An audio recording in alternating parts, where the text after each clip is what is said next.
the most intimate sphere where actions actually change the lives of Guadalajara. Pero cuando se habla de medio problem ambiente, sabemos que here tenemos is que cuidar a Guadalajara, uh, porque si a cuidamos a government Guadalajara, that takes care cuidamos al planeta entero. we take Muchísimas care gracias. of our city, we take care of our entire planet. Thank you. Gracias, Verónica. Thank you, Veronica. Before calling our next speaker, I would like to invite the public, the audience here, and also who is online with us to collaborate in this brainstorming, this collectively brainstorming. And I repeat the question I made before: how is the global climate agenda helping to accelerate the implementation of Paris goals? People who are online, people who are here, can participate through menti.com. I think we have there the connection. Please do. We want your contributions. Now I invite Paul Durand, Head of the Climate Innovation at Breakthrough UK. Please, Paul, come to the floor.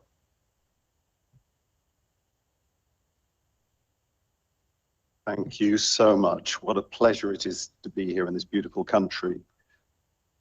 The American author Hemingway wrote that change happens slowly, but then all at once. Now, he was writing about bankruptcy, but it's equally true of successful sector transitions, where experience shows that if you get the enabling conditions right, then you start slowly, but you accelerate up that S-curve, and more rapidly than you expect, that leads to a transformed system. And that's what the action agenda is all about. It's about building coalitions of the willing, building coalitions of the ambitious to address shared challenges that we can't address alone. And in recent years, we've seen great examples of that actually working, with coalitions driving greater political ambition. For example, the tripling of renewable and the doubling of energy efficiency commitments at COP28 that made their way into the global stocktake began as a small coalition of ambitious countries and organizations championing that cause. Other examples of coalitions working together on key enabling conditions, for example, common definitions and standards for clean hydrogen, for green steel, for low carbon cement, laying the foundations for global trade in clean goods, or on creating early market signals that are so crucial for a scaling investment. I could cite many other examples, and these types of collaboration are essential. Without them, we will not make the progress we need. But they can't thrive in isolation. We need frameworks to coordinate and amplify those efforts. That's why the UK government championed the action agenda in its COP26 presidency, and we formed the Breakthrough Agenda. And over the last 4 years, we've been working with climate champions, with successive COP presidencies, and with over 150 initiatives to help coordinate and focus collaborative action in the highest sectors. We've made some good progress, but it's not yet enough. Whilst there's a lot of good collaboration underway, the continued tendency to focus on the new at the expense of following through on the existing has created a landscape that is simultaneously both overcrowded and underpowered. So we do need a refreshed approach that builds on the best of what we've created to date, more effectively coordinates the landscape, brings public and non-state actors closer together. This is a collective effort, links global and local actions, and pushes back on the unnecessary new whilst following through on existing commitments and scaling those most impactful actions. Our experience to date suggests that successful framework will need to be inclusive, with space for all who wish to engage, but it must also elevate coalitions of the ambitious to collaborate deeply, work towards shared goals with metrics to track progress, targeting the highest priority shared challenges. That will require a clear mandate, a framework, and a well-resourced secretariat supporting it. COP30 Presidency's ambition for reform is an exciting opportunity that, done right, could really help us achieve so much more together. UK government stands ready to actively support the presidency in its endeavour, and together with our partners across the BA countries and initiatives, we're really happy to commit the resources of the team to support that effort. Thanks for your attention.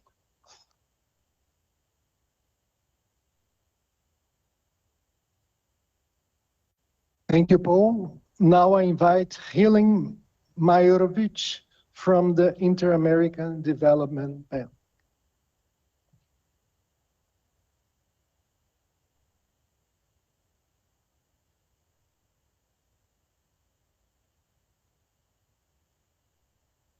Gracias, Mario, por la pregunta y gracias por invitar a BidInvest. En este caso voy a estar For your question, and representando thank you a for inviting BidInvest. que es el I brazo will privado be del speaking Inter-American on Development behalf Bank. of BidInvest, that is the Nosotros private venimos arm trabajando of con el the sector Inter-American privado, con Bank. empresas en We have Latinoamérica been y el working with the Caribe private por sector, los with últimos 9 companies años desde in the la Caribbean. creación de We've been BidInvest. for 9 years. Parte de Since lo que the nosotros creation of hacemos cuando BidInvest, part of what trabajamos we con el do sector privado es justamente when we mostrar work muchas with the de las private acciones sector que están is en el contexto precisely del Global showing Climate Action.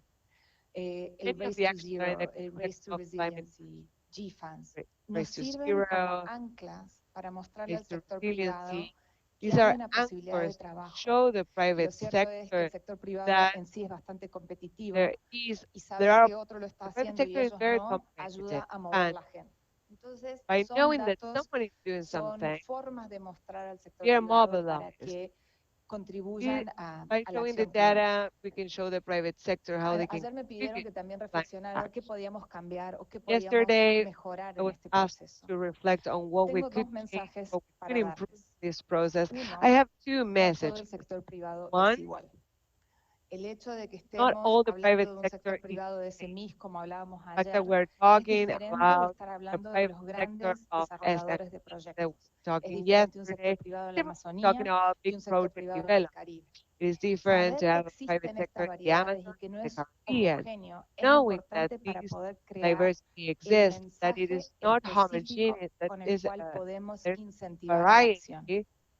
We can Y el create a segundo specific punto message with es which que we si can bien es encourage importante, y action. esto es una The plétora de second actores point muy is that, importantes que todos well, llevan a it la is acción important. climática, This is a plethora lo of very cierto que para different el sector actors privado, para that lead climate inversores action. o para The truth empresas, is that esto se the private vuelve sector for una investors, sopa de for letras. Es una companies, sopa de letras que nosotros tenemos become que estar or turns permanentemente teniendo into que a traducir y hasta search. nosotros A word mismos algunas search veces nos that confundimos. we are Entonces, constantly trying simplificar to de alguna manera translate, la and cantidad de even ourselves frameworks, de sometimes get iniciativas, confused. So we en, have to simplify them procesos to más initiatives claros of puede framework ayudar mucho and más make them a more incentivar la clear acción del sector privado. processes, because Esas these serían can mis help dos us sugerencias incentivize para the el futuro del private climate action. sector action. Those are my suggestions for the future of climate action.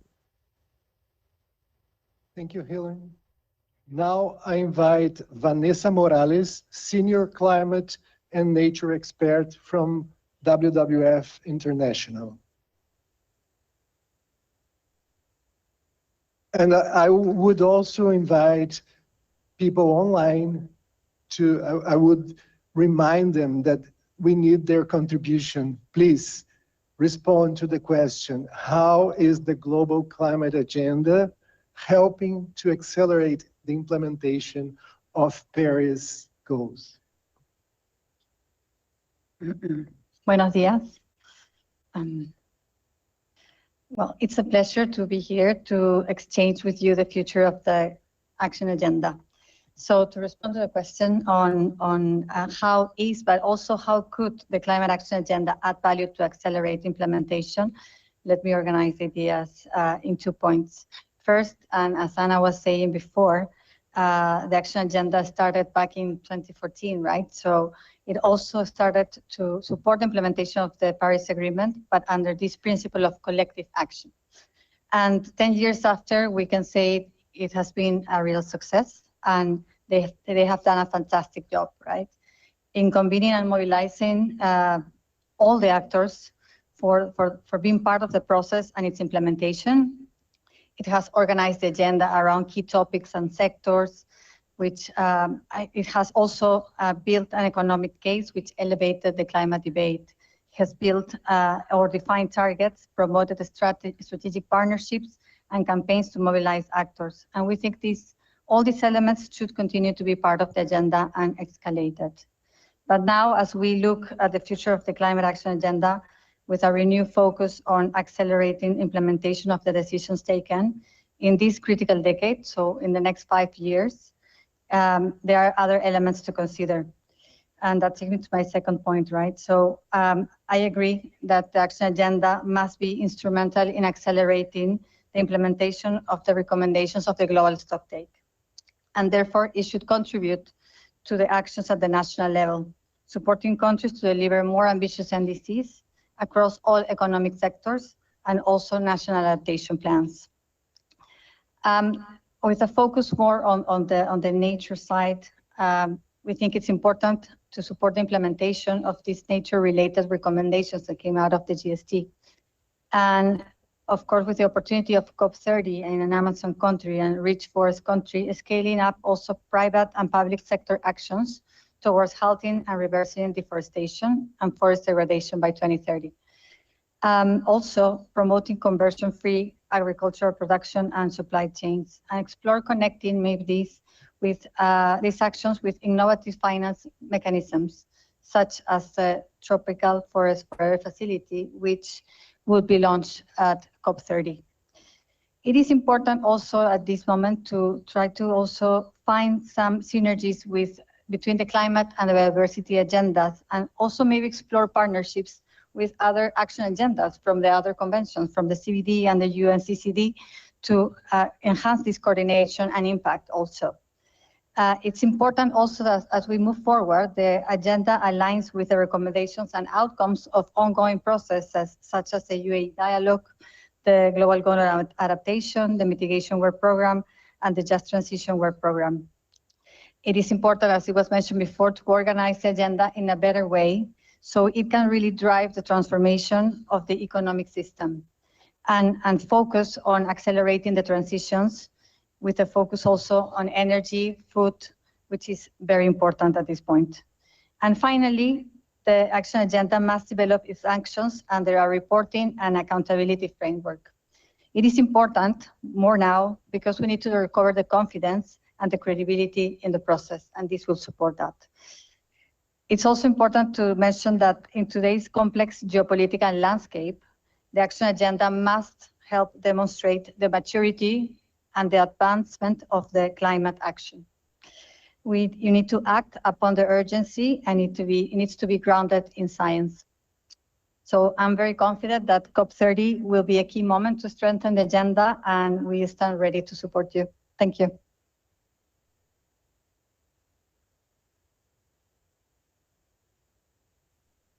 Thank you, Vanessa. And now, with the support of our technical team, I ask them to project the results of your contributions through Menti. Please, may we have, yeah.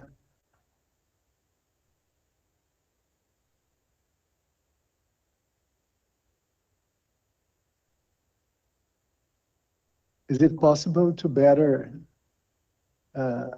yes.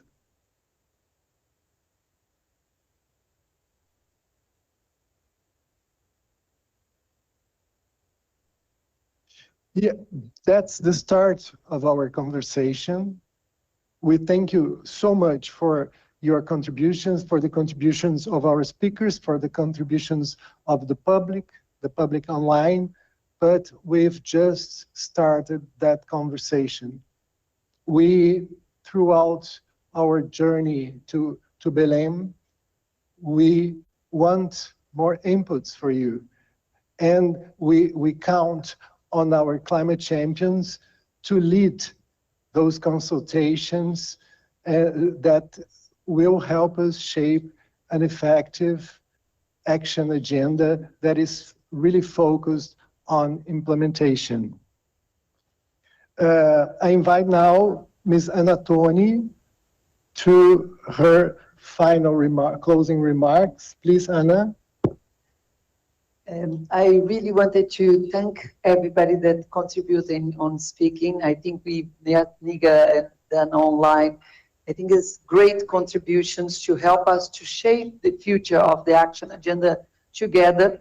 My eyes doesn't help me very much on reading all the contributions we had online, but it's exactly this feeling that we wanted to do together this next 5 years plan of the action agenda, and we can only do it together, being concrete having also an accountability, or that we can show that we're moving and having progress on ambitious targets that brings the private sector, subnationals.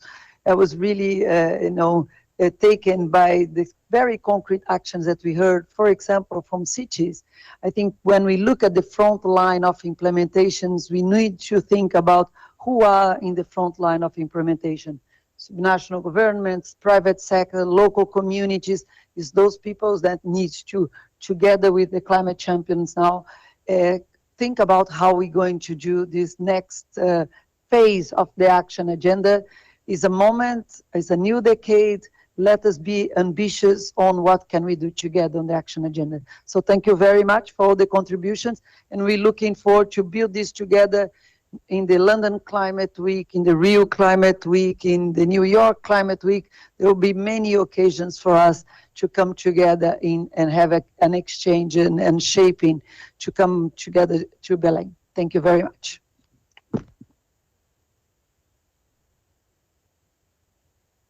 So much, Ana.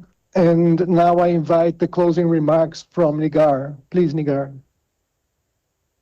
Thank you very much. I think that it was really useful conversation, and the overall suggestion from COP30 presidency is extremely important. That, okay, let's look back to the 10 years and what can we do better? We always need to improve. We'll always need to go forward, one step forward. So I fully support the COP30 presidency in this effort, and my fellow co-champion, Dan, I hope you are here with us now from online, and Ms. Anatoni. I think that we need to have a frame.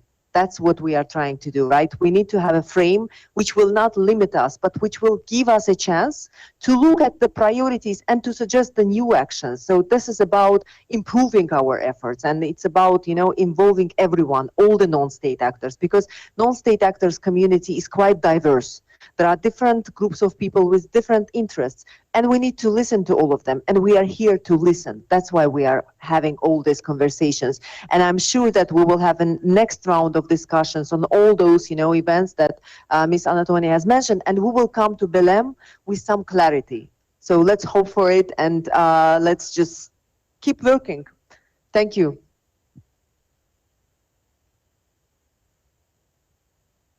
Thank you, Nigar. Thank you, everyone, for your participation, for your contributions. And now we pass the floor to my colleague, Tulio Andrade, to start the next session. The session is called From Call... Oops. Dan is supposed... Sorry, Dan, I forgot in my program there was not any... Dan, we want to hear from you, your closing remarks, please. You have the floor. Thank you, Mario. Glad to see you. Anatoni, which I haven't seen in the beginning, so very glad to hear you as well, and all the colleagues. I would just like to reinforce that we will be working along with the presidency and the Marrakesh partnership in moving forward with this dialogue and consultation. We really need to build together this agenda of the climate action as close as possible to the ground, as was already said, with a lot of relevance, hopefully also with some indicators that will allow us to move quicker and build on all this great work that has been done up to now, also in eventually a more effective way, which would be good for the process. So thank you all, and we'll be seeing you in this next events in Bonn, London, and also, of course, here in Brazil. Thank you so much.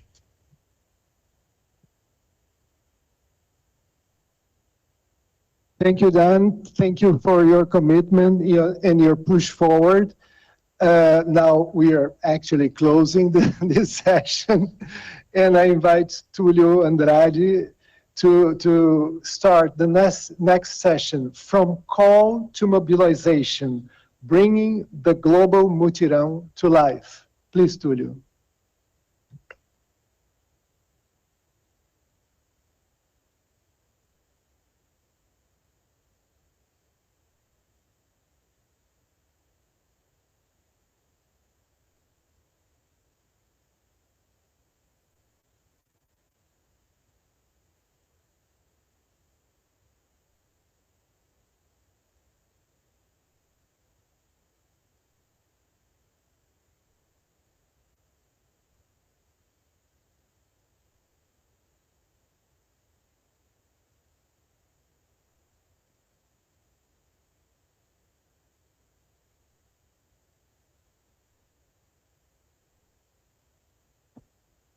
Friends, it's a great pleasure to be with you today. In his very first letter to the international community, the COP president designate issued a call to the entire human family. In response to climate urgency, let us join hands in a global mutirão against climate change. In his second letter, he invited the international community to go from vision to action and co-create, starting here in Panama, a global framework for this global mutirão, capable of integrating local action with a global movement. With these events today, now, we start this process of collective co-creation. We start to bring the global mutirão framework to life. We have an amazing team here, and before presenting to you the objectives of today's work, we invite again our dear CEO from COP30, Anna, to make introductory remarks. Please, Anna.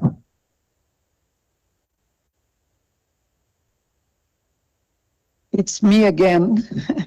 We have a very large team, lots of people, Tulio, Mario, our key negotiator, Lilian, that's here with us, obviously the president of the COP, André Corrêa do Lago, you heard about Dan. We have Alice, so many, so I mean, overexposed here. But I'm very happy to be on the session about mutirão, because I think this spirit of mutirão is very much at the heart what we needed to bring in COP30. The spirit of mutirão is, and we will hear how mutirão is happening in every community, in every city, in every country. You may have a different word to express what mutirão means, and we would love to hear which word do you use to do this collective action for a shared goals. And many times you don't even need to say what the goal is. The community comes together and do it. And it's exactly what we needed to bring, is the spirit of mutirão, in which we all know our responsibility in achieving 1.5. We truly believe this mutirão, this collective action for a shared goal, can help us, because in the end of the day, each of us can contribute not only as a decision maker, not only as a government official, but as a citizen, as a consumer, as a mother, or as a voter. In all aspects of our lives, we know we can contribute to climate change. And the spirit of mutirão, how we're going to get this together, is exactly the session that we are going to have now. So thank you so much for again having me on the session about mutirão, and we're very much looking forward working with each of you to bring and to tell us how we translate the spirit of mutirão for your own country, for your own community, because we need to gather that so everybody sees each other in the mutirão spirit. Thank you very much. Tulio, back to you.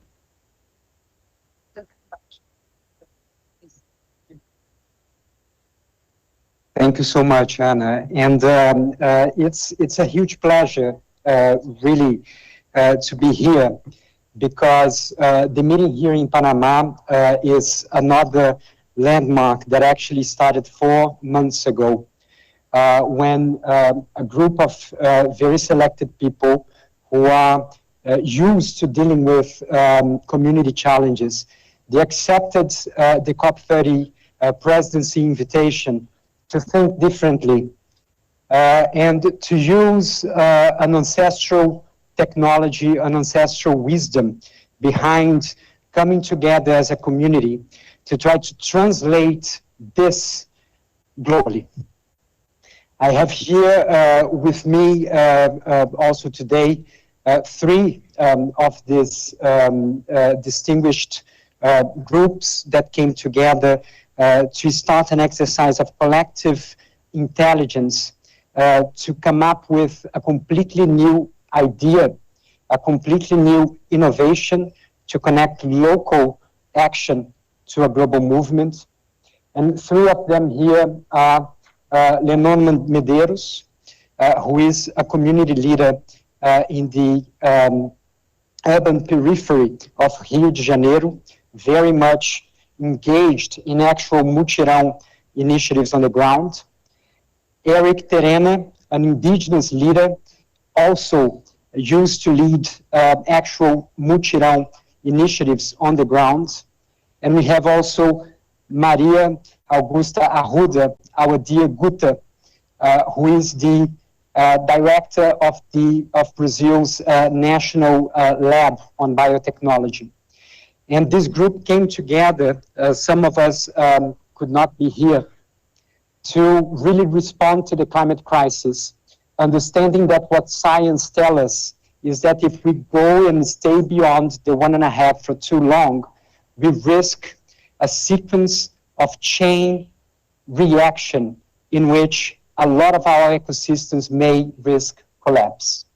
So how can we apply these principles of complex systems to, instead of a chain reaction, a tragic chain reaction, we can instigate a chain of action, a chain of mobilization driven by what makes us human, our shared sense of destiny. Today we have two objectives. The first is to introduce to the world what a mutirão is, through very concrete experiences from the ground, especially through the experiences, the invaluable knowledge that Eric and Lenon will bring us today. But more than being a Brazilian and an indigenous ancestral wisdom, we have the conviction that this technology is in us, human beings, because it's about cooperation, it's about collaborating, it's about prosperity, it's about community. And that's what makes us humans together. A second objective is for us to do something that is perhaps at the very core of the future of global governance. How can we integrate local action with a global mission, with a global movement?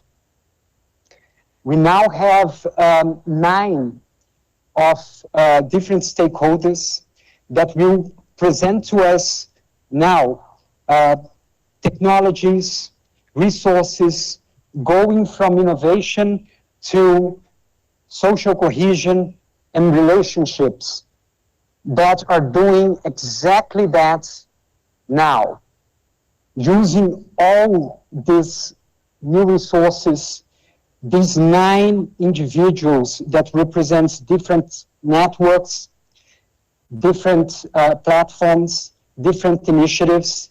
They're going to show how have been able to trigger exponentiality on the ground, to scale up and to make impact, positive impact.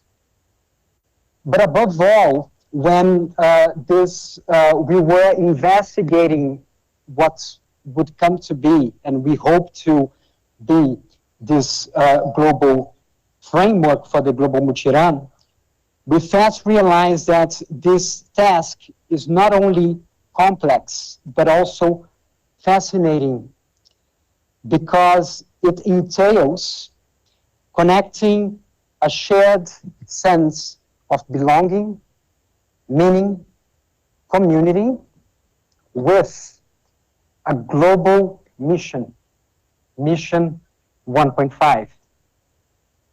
More importantly, through the global mutirão, the Brazilian COP30 Presidency invites the international community to invert the logic of global climate governance. For 3 decades, we have relied on consensus to act.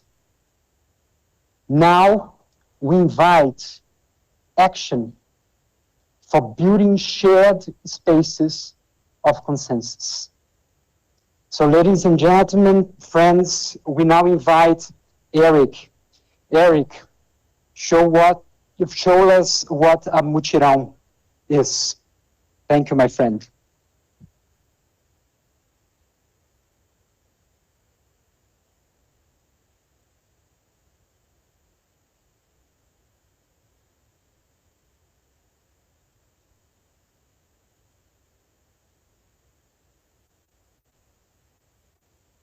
Yes, ok. Tecnología. Quiero saludar a todos los parentes indígenas que están participando I want en to la cumbre say climática en hello to all the Saludos en indigenous nombre de people nuestro that are líder de participating Brasil. in the Yo climate soy Eric summit, Verena, y para empezar climate week, a Panama. hablar este día, me Want to gustaría presentar un say vídeo hello que from produce Brazil. I'm Brasil from para hablar Panama. I un would like poquito to present lo a que es el video mutirão y cómo estamos to talk a trabajando little eso bit en Brasil. about Mutirão and to explain how we're working here in Brazil.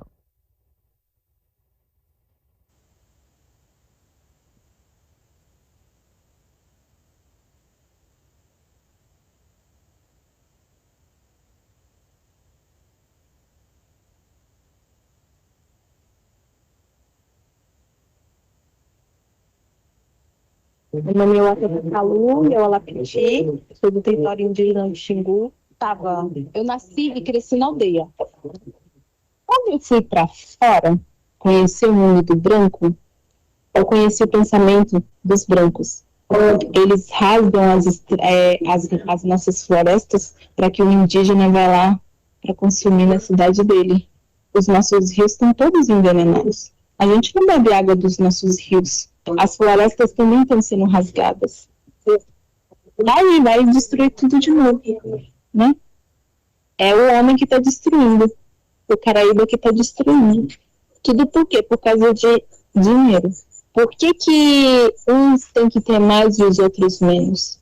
E esse dinheiro não vai pagar vida. Por que que o não indígena não pode aprender isso?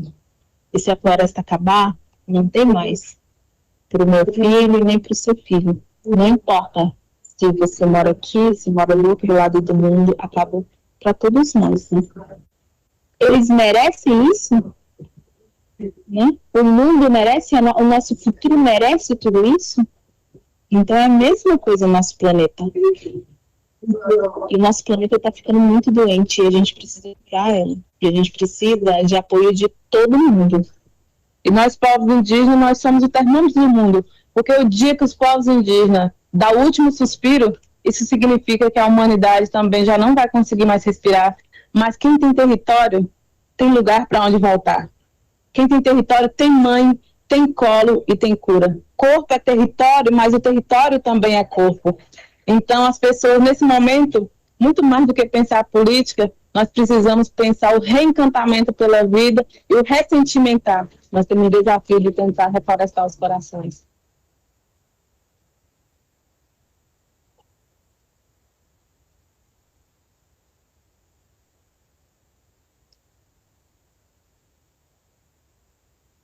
Esta es una parte de una movilización donde las mujeres indígenas de Brasil están movilizadas a cambiar y trabajar This is a juntas part para of a el combate al cambio mobilization. climático. Women in Y Brazil, por esto no podemos indigenous ignorar people la are riqueza y la perspectiva indígena invited aporta a to este debate. participate and work Los together pueblos in indígenas fighting climate representan el change. 5% de la Indigenous población mundial, people ocupan represent no 5% más que of the world 22% de las tierras del population. mundo It's y son 22% responsables por preservar el of 80% de la the world biodiversidad land, restante en nuestro and they are planeta. responsible for preserving Es un 80% legado que of nos the enseña remaining que el profundo biodiversity respeto por la planet. naturaleza y It is a la legacy that gestión sostenible son profound esenciales para respect for la nature and resiliencia sustainable de management nuestro planeta. are necessary Pero, for the ¿cómo puede una resilience parte tan of our pequeña de la planet. población global How hacer una can diferencia tan a grande en el small mundo? part of the global Es una population pregunta que siempre make estamos such llevando a a las cumbres.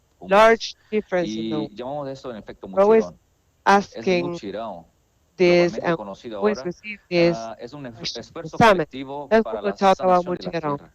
Mutirão Para is a nosotros la relación collective con la madre effort tierra es un to heal impacto the earth. sagrado, For una us, the fuente de relationship inspiración with para the actuar con earth is a responsabilidad. sacred pact Todos nosotros sort of tenemos un inspiration papel to act a with desempeñar responsibility. y All esta of es una us lucha de have a identidad role to y play, dependiente de and this is a nuestros fight orígenes, for identity, también de áreas y de in, especialización. regardless of our origin, El mutirón simboliza backgrounds, la and fuerza que specialization. encontramos en nuestra diversidad. Mutirão symbolizes the Así como strength las we find hojas in en our un life. árbol se unen para transformar en un bosque, As leaves in a nosotros tree también podemos come unirnos together para to enfrentar make las up crisis a climáticas. forest, we Mutirón unite to face es climate mucho más crisis. que un esfuerzo conjunto, Mutirão pero es is un grupo much de more than trabajo an effort. sentimental, It's a joint effort, espiritual but y it is a también de conocimiento work ancestral. at the level of the Que spirit and florestalmientes, como enseñan sentimental, nuestros spiritual, ancianos, and also es una of profunda ancestral invitación a knowledge. reconectar nuestras conciencias As our con las elders taught raíces de us, la it tierra is an y invitation la to sabiduría ancestral. reconnect En profoundly un mundo with our marcado por la consciousness of the prisa root of y el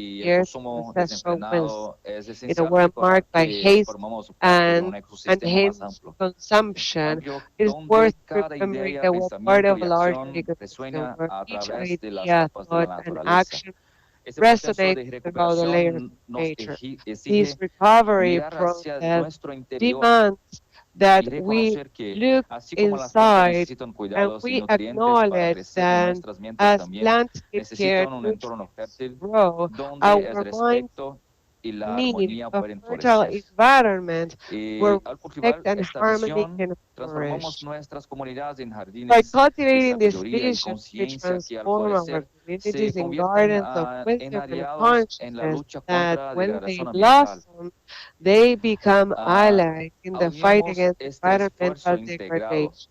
No solo revertimos al daño By causado en joining nuestro this planeta, sino integrated que también joint creamos effort, un nuevo we are paradigma not only de address damage existencia caused to our que planet, valora we also create la a new diversidad, la paradigm of interconexión. existence Cada that pensamiento values tiene el potencial diversity de and resonar como el interconnectedness. canto de los Every pájaros voice and every thought has the adentro de los potential bosques. to Las historias resonate que like the contamos, song los valores que birds in defendemos the y las acciones que the realizamos stories we modelan tell, the la vida values que we nos rodea. stand for, and the Por tanto, actions we take a reflexionar shape the lives profundamente around sobre us. nuestras relaciones, Therefore, decisiones, let's us contribuiremos a un reflect futuro más deeply sostenible on y our justo. relationships and Es hora de decisions nutrir to estas contribute to semillas a more sustainable and fair future. de It's time to transformación que lacen nurture nuestras mentes y these corazones seeds y permitir for the que germinen transformation of en our minds acciones and que our reflejen hearts, la to belleza y allow la them to complejidad de nuestro germinate in planeta. actions that La reflect the construcción beauty y and reconstrucción complexity of our planet. comienza con The nosotros, construction and que the florezcan las mentes de reconstruction todo el mundo. starts with us, Gracias a todos. Ana Puyacue, blooming in the Himya, minds of everyone Liga in the world. Nochapá, Thank you. Tumone. Vamos juntos que el futuro es con nosotros y con nuestras Let's participaciones. go together because the future is with us and with our participation. Thank you.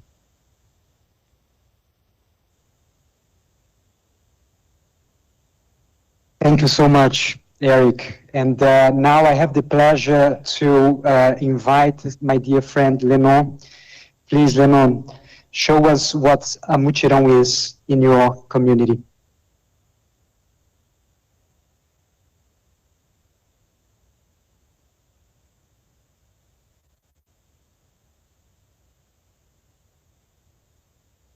Good morning. I'm Lennon.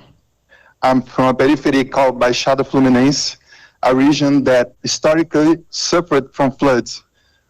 Originally, I didn't imagine myself fighting climate change because my dream was to be a poet. Well, as a poet, I may ask you to use your creativity and generosity in this moment to hear what I have to say, because as a self-learner in English, I may produce some unusual phrases. Climate action called me. When a flood made my city suffer and the government didn't have the capacity to respond to emergency calls. It was us, the communities, that provide action and tools to survive this crisis. In our culture, this have a name. It's mutirão, when different kinds of people come together to achieve more than the sum of our efforts. Today, I'm here to make this convocation to you. But first, let me show you what that looks like without the suits. What a mutirão is in my territory. So let's see a video. A mutirão happens when people with different kinds of knowledge join forces for collective action. Of the video. The term comes from Tupi-Guarani and means to put hands together, to work together.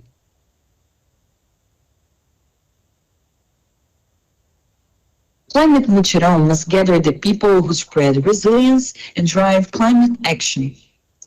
It needs to strengthen the collective intelligence of communities that are already resisting, putting their own environmental technologies into practice.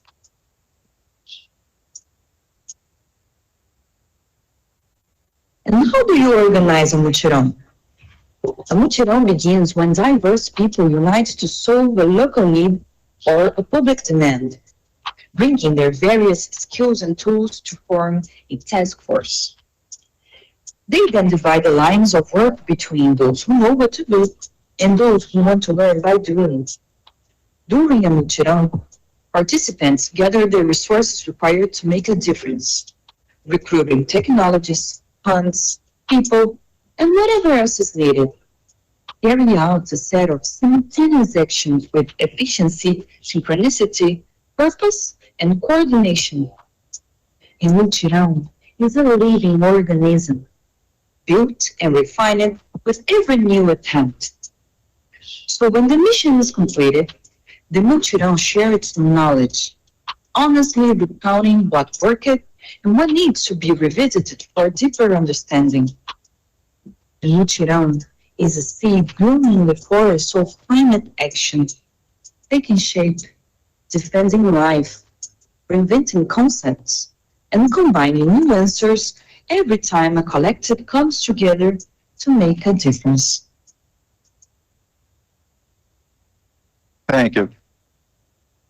So this is a short video, but you will find all of this on internet if you search, and you will also learn how we do it. We share openly our protocols.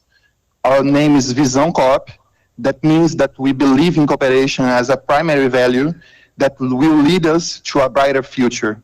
Visão emerged in a mutirão that interrupted a 10-year cycle of floods in Queimados, one of the most violent outskirts in Brazil.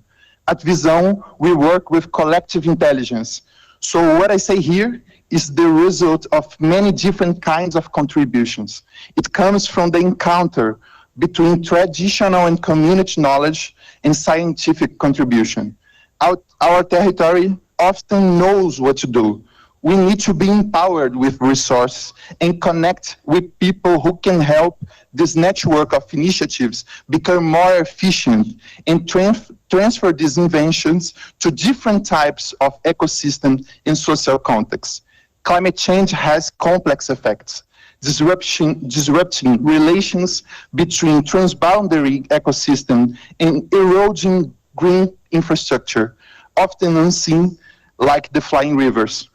We really need to implement community-based solutions, driven by collective intelligence and grounded in local nature. We also need to generate high-quality data and create climate action taxonomy rooted in ecosystem characteristics that prevent floods at their source. Synchronized actions can spark exponential regeneration by crossing positive tipping points. To achieve this effect, climate interventions must be organized at priority nodes within transboundary ecosystems. Under this hypothesis, restoring headwaters could be a promising strategy for strength forest resilience. If you know how to contribute to this strategy, or if you simply have the hope that you can help us to build this action, hear this call and join us now. Thank you.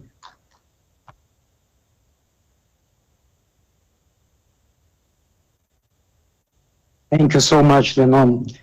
And with this, we now enter a phase of co-creation, in which not only we recognize that different initiatives have sprawled all over the world that are very much focused on triggering exponentiality through local initiatives, to focus on establishing connections integrating knowledge, integrating resources, integrating people, integrating results.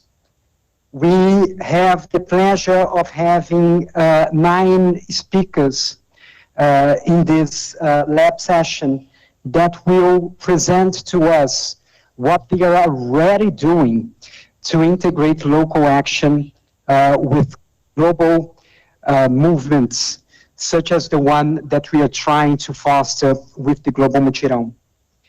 And with that, I would like, it's my pleasure to invite online our very first speaker from India, Sanjay Purohit, from the Center for Exponential Change. Sanjay, please show us how you have been achieving exponentiality in results in India. Thank you. Thank you, Tulio and the delegates. It's a pleasure to be here. And I'm making this presentation briefly on behalf of 5 organizations and leaders that have come together: the Beacon Foundation, the Foundation for Interoperability in Digital Economy, Project Elevate, the Center for Exponential Change, and Apurva.ai.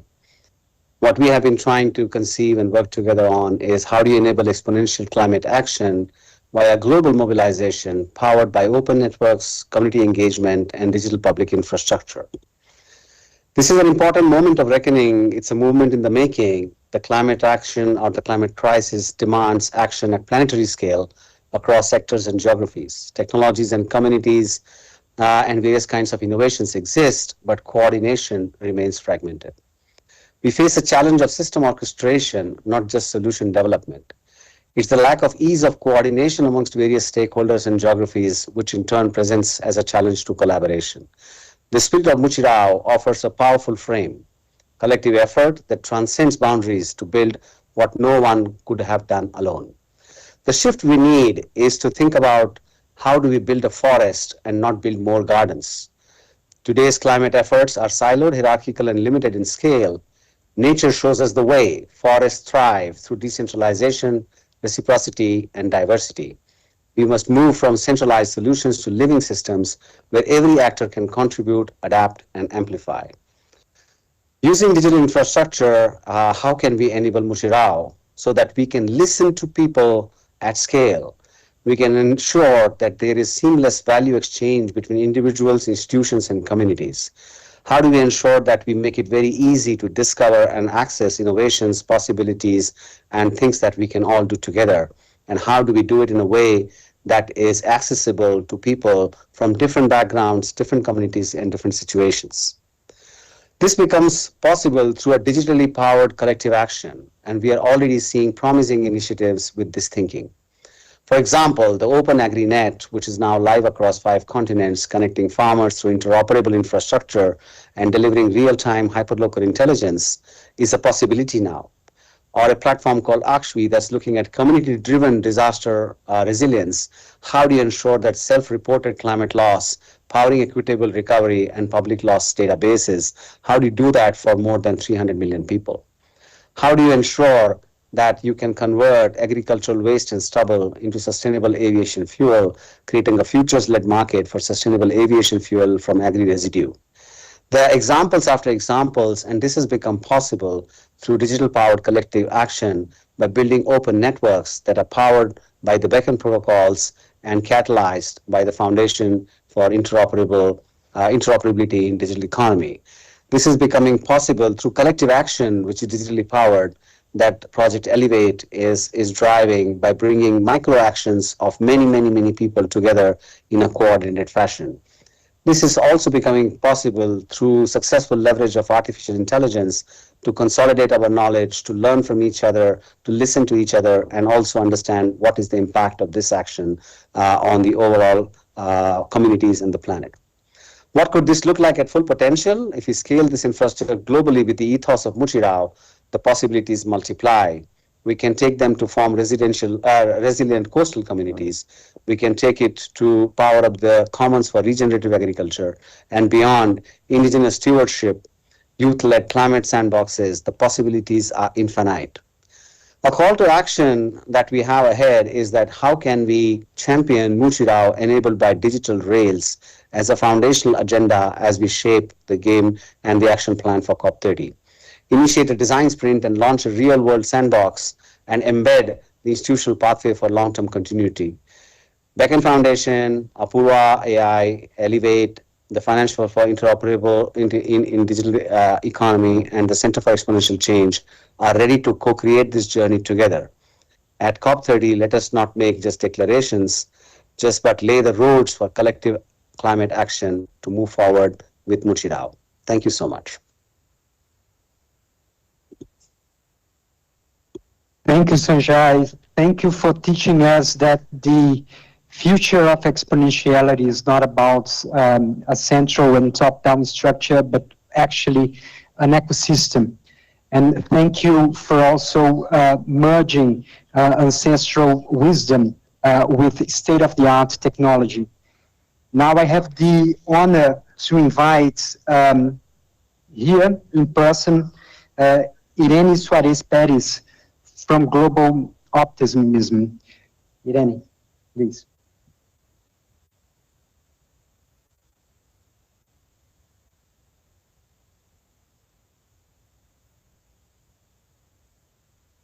Muchísimas gracias, Tulio.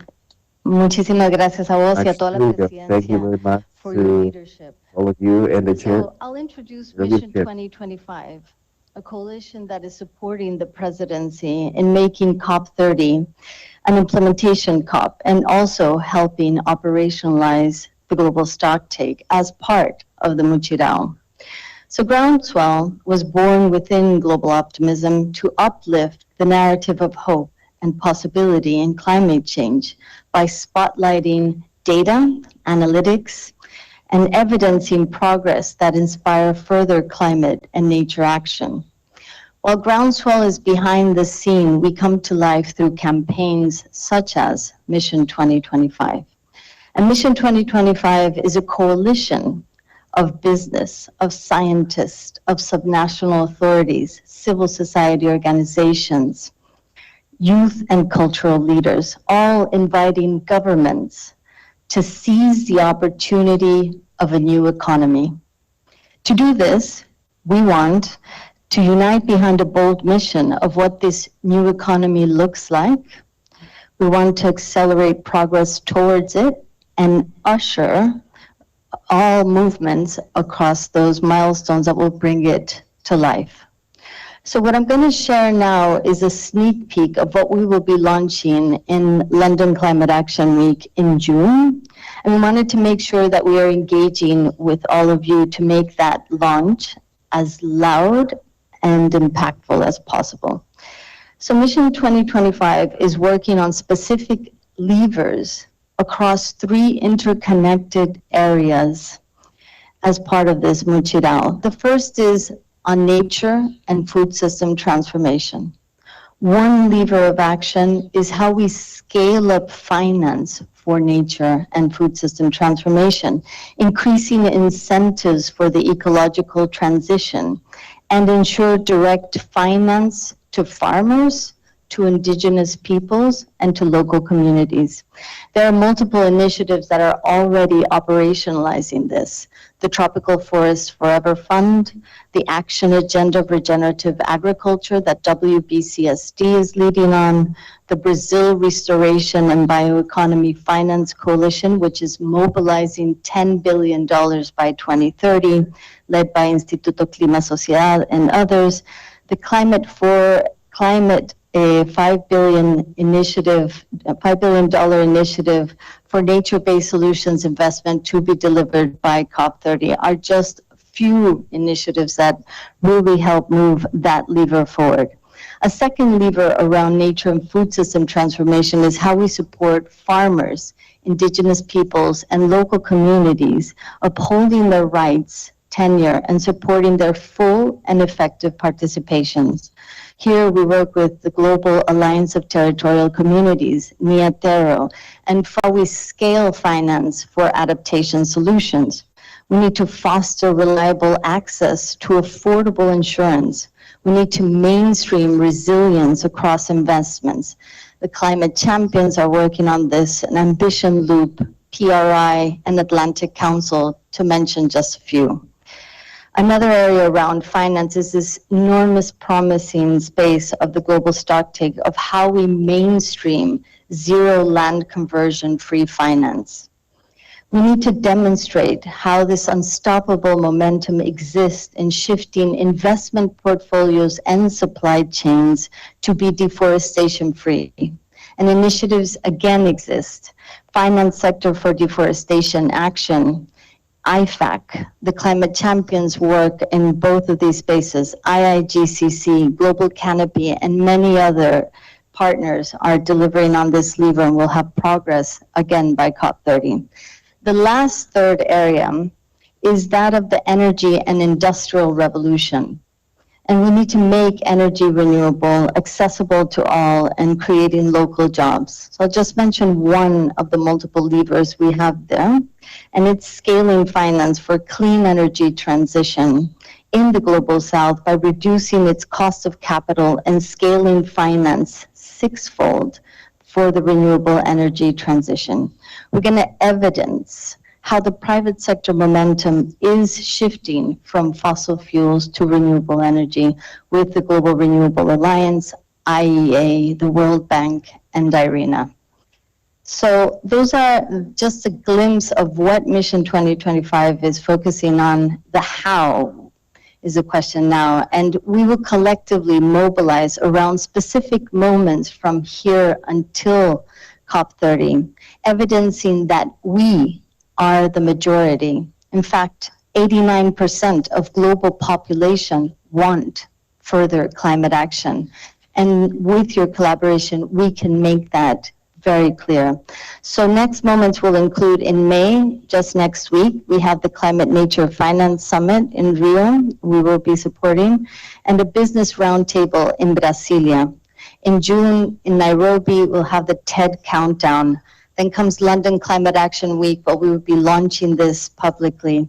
We have Africa Climate Week, and then this phase of the pre-COP. Here, together, we want to make a massive global call to action that will give governments the confidence that they have robust support for greater climate action.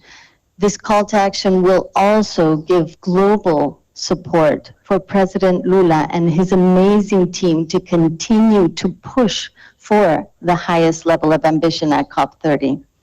So, quick action points. Please continue to amplify the narrative that fuels inspiration, that moves hearts and souls and ignites further action. And we would love to learn if you can also help and support the spike moments that I've just mentioned to become even bigger and louder. Together, we can deliver the global Mutirao and evidence that a new economy is rising. Thank you, Tulio.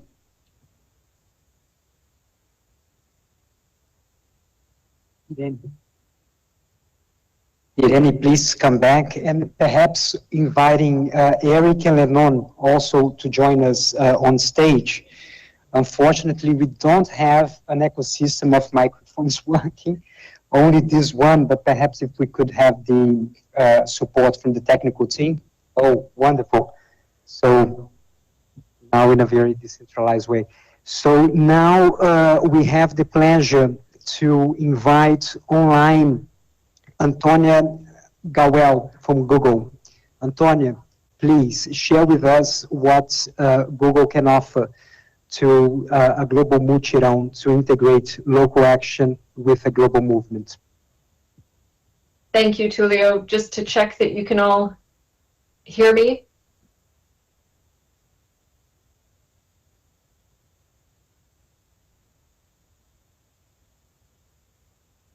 Tulio, you can hear me if I go ahead? We can. Great. Come to Panama. Well, first of all, thank you for the kind invitation. I wish I could be in Panama with you all there, trust me. But it's still a pleasure to join you virtually here from Geneva, actually in Switzerland.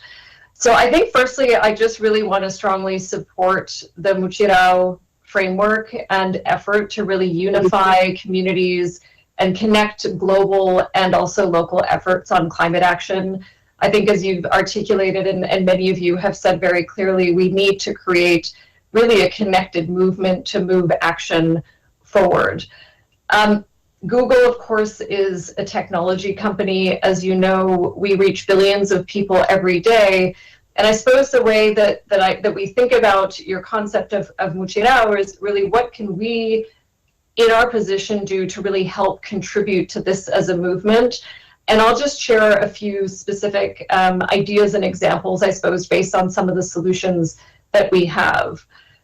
So of course, supporting COP30's goals and objectives, for us, we do think importantly about the potential of AI as a transformative tool to really help exponentially scale actions that are already underway. How do we accelerate? How do we mobilize? And how do we really move work forward in the direction that you're talking about?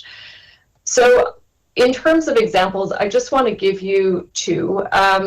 And I think the key underpinning component of these examples that you'll see is partnership and collaboration. I think you said that maybe different organizations, different sectors have different words for how they define Mutirao. And I think for us, it is really about how we can partner and collaborate across from the global work that we do through to very much the community and individual level impact that we hope to have. So one example is FireSat. So this is an exciting partnership that we've launched with the Earth Fire Alliance, the Gordon and Betty Moore Foundation, and a number of others, which essentially has launched a constellation of satellites which will enable the ability to track wildfires at incredibly granular levels. So 5 by 5 meters, about the size of a classroom, every 20 minutes. So really a partnership to be able to identify and prevent wildfires before they reach extreme levels of impact. And I think, again, importantly here, one is Google, of course, can bring the technology, the AI to help connect the visuals to the impacts on the ground, but also the work that we're doing with local fire services and organizations who are very much able to action that information in real time. Another example that I'll share is around flood forecasting. So Flood Hub uses artificial intelligence for riverine flooding prediction up to 7 days in advance. And so this AI innovation has really enabled us to become very effective and accurate at what we call forward prediction, being able to sort of assess the potential of these events ahead of time, ultimately so that communities on the ground can effectively respond. So at one level, the solution is deployed in over 100 countries globally. But then importantly, I think, is the way that we partner in the countries and then with communities to actually ensure that the information is, as you've said, actionable and useful. So for example, in Brazil, we partner with the Brazilian Geological Survey to help monitor the riverine flooding trends. And during flooding events, so for example, in the Rio Grande do Sul flooding, we were able to also partner this with SOS alerts in search and communicate to the public via official bodies that individuals are already used to hearing from. So really this full chain of information from the satellite information, the AI, predicting the floods, and then partnering with the local entities on the ground really to help bring information forward. The other critical part of this chain that I wanted to highlight, which also was mentioned by one of the previous speakers, is how communities on the ground can prepare. You know, as was said, it's really those who live in these flood zones who understand and who can react and respond to these floods in advance. And so we've also partnered through our philanthropic organization, Google.org, with an organization called Give Directly to be able to provide cash and aid in advance, up to a day in advance of potential flooding events occurring. So enabling communities to prepare ahead of the event taking place as well. So I just wanted to walk you through that as one example to think through this Mutirao concept of how can we bring through, again, this global potential technology capabilities that an organization like Google has with this partnership chain of activations to really help drive the impact that we're all looking for. Again, coming back to the concept for us is all about partnerships. Google cannot deliver effective outcomes or solutions like this on our own. It is critical to really find the right partnerships in the right locations with the right set of complementary skills to do this effectively. So in closing, just to say we very much support this effort and this movement. We're, of course, happy to bring this and many other like solutions that we have across Google into these discussions, and very much open to collaborating with the wider community on how we can ensure that these are helpful and effective in driving towards the COP30 outcomes. So thank you very much.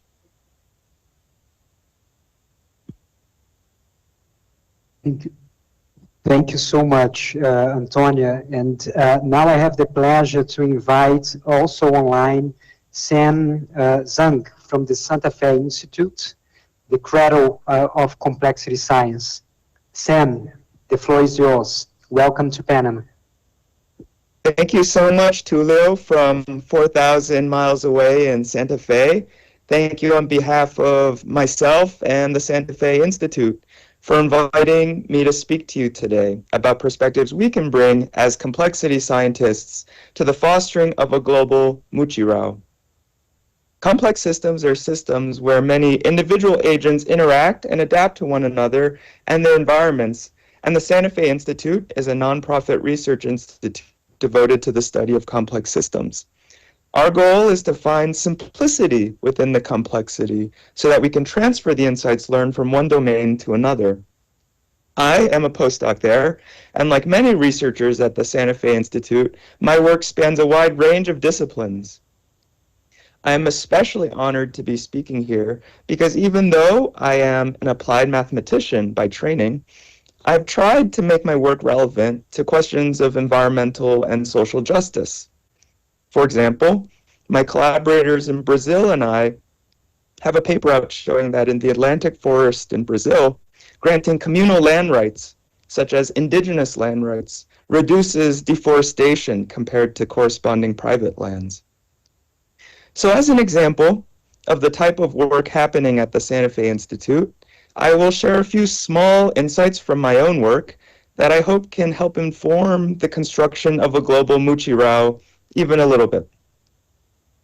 One observation is that we have many lessons we can learn, both good and bad, from the international scientific community as an example of a humanity-scale collective effort.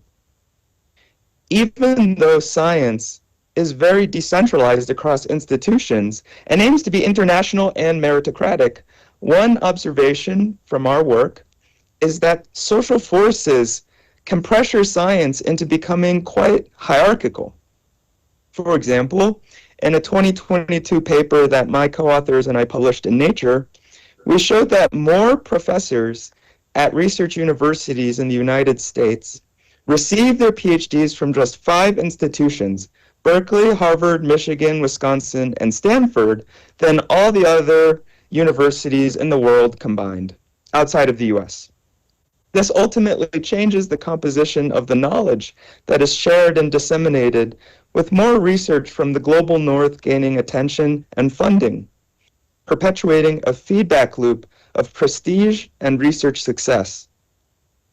As we construct a global muchirao, we can use this cautionary tale from science to be mindful about the ways that hierarchies can emerge, even from decentralized institutions, and be prepared to mitigate those types of effects. But what is the relative role of scientific expertise in a global muchirao anyway?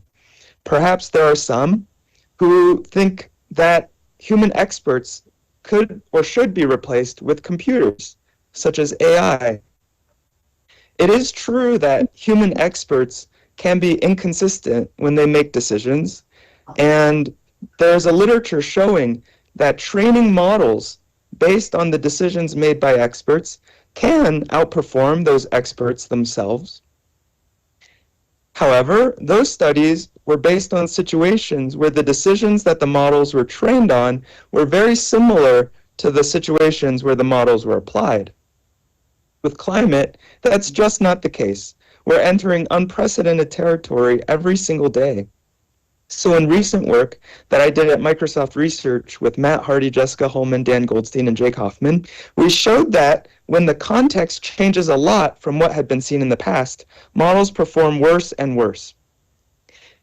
Interestingly, however, letting experts adjust the suggestions from the outdated model allowed them to outperform both experts alone without any model assistance, as well as models alone without any human intervention. This suggests to me that choosing between models or humans for expertise may not be a binary choice, but rather, especially in constantly changing contexts, it can be advantageous to find ways to allow them to work together rather than trying to replace humans with AI. At the end of the day, it is my personal belief that as scientists, we have to balance our own confidence with a humility that so much about the world remains unknown. To that end, I don't mean to suggest that complex systems thinking can solve all of our problems, but hopefully it can help us be a little more informed. So I'm honored to have been given this time to share some ideas with you all, and I'm very happy to talk more with anyone who is interested and connect you with more members of the Santa Fe Institute community if there are specific questions you have. You can reach me at sam@santafe.edu, and thank you very much for your time.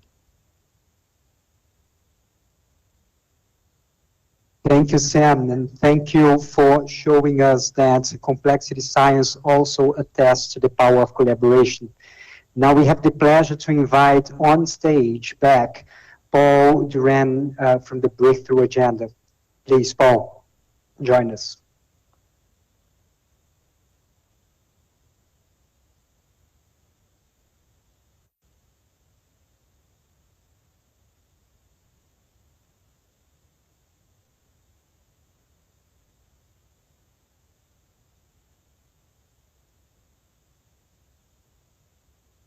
Technology. Thank you. It's a pleasure to be able to talk to you again, just sort of building on some of the things I said earlier as well. But in the build-up to the UK's COP26 presidency, the pandemic meant we had a bit more time than the presidency normally gets to think about what to focus on. And one of the things we concluded that was critical was a climate action agenda that involved a much more diverse range of actors. COP26 saw an elevation of the work of the high-level champions and a step change in non-state actor engagement in COPs. And it's been great to see successive presidencies building on and taking that even further.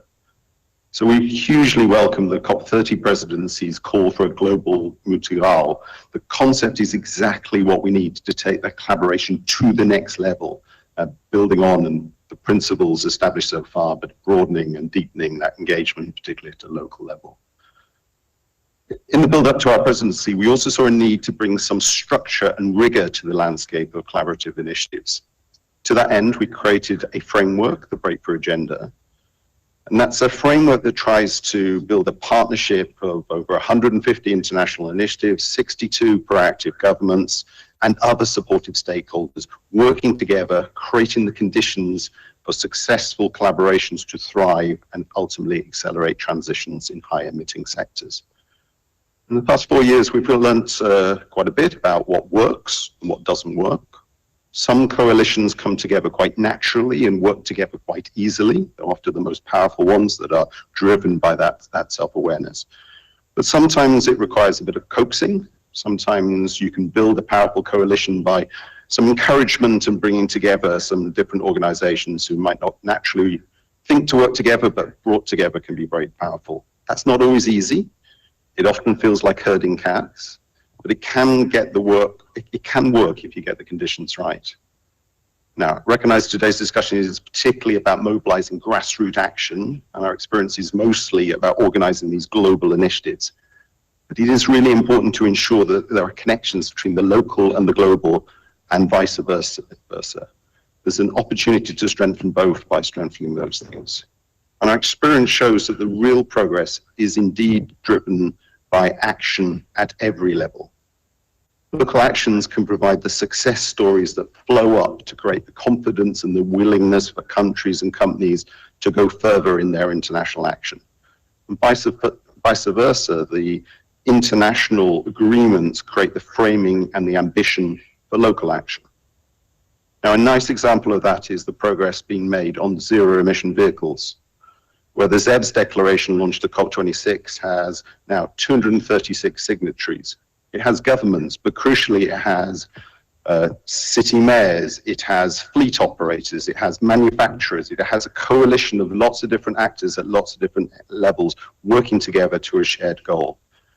And the opportunity there is to create a mutual learning environment that creates this sort of virtuous circle where examples of success inspire others to go further, create some learning that in turn informs what others are doing, which in turn creates more examples of success and builds from there. And that's a fantastic example of how you connect at different levels. And if you look across the landscape, there are many other examples of that. And ultimately, most of the global initiatives are built on a foundation of lots and lots of local action. The IEA in its annual report on the Breakthrough Agenda has frequently concluded that without a gear shift in international collaboration, in collaboration in general, the transition to clean solutions risks being delayed by decades. The presidency's call for a multi-row comes at exactly the right moment. It's a concept that we need to take that collaboration to the next level. Thank you.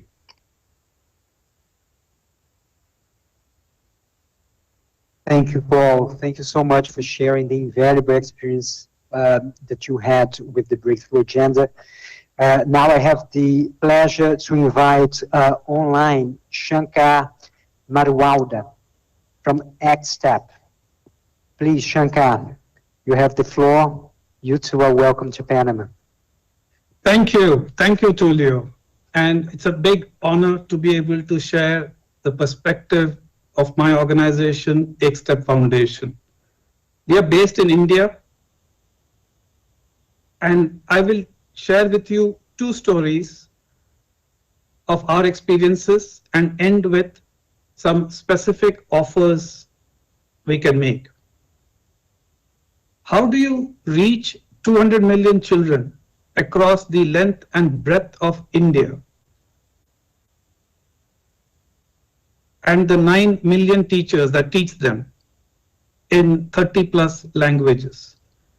When you're thinking of problems like that, you're thinking about solutions that can scale, solutions that can be implemented with local action, and solutions that can financially sustain.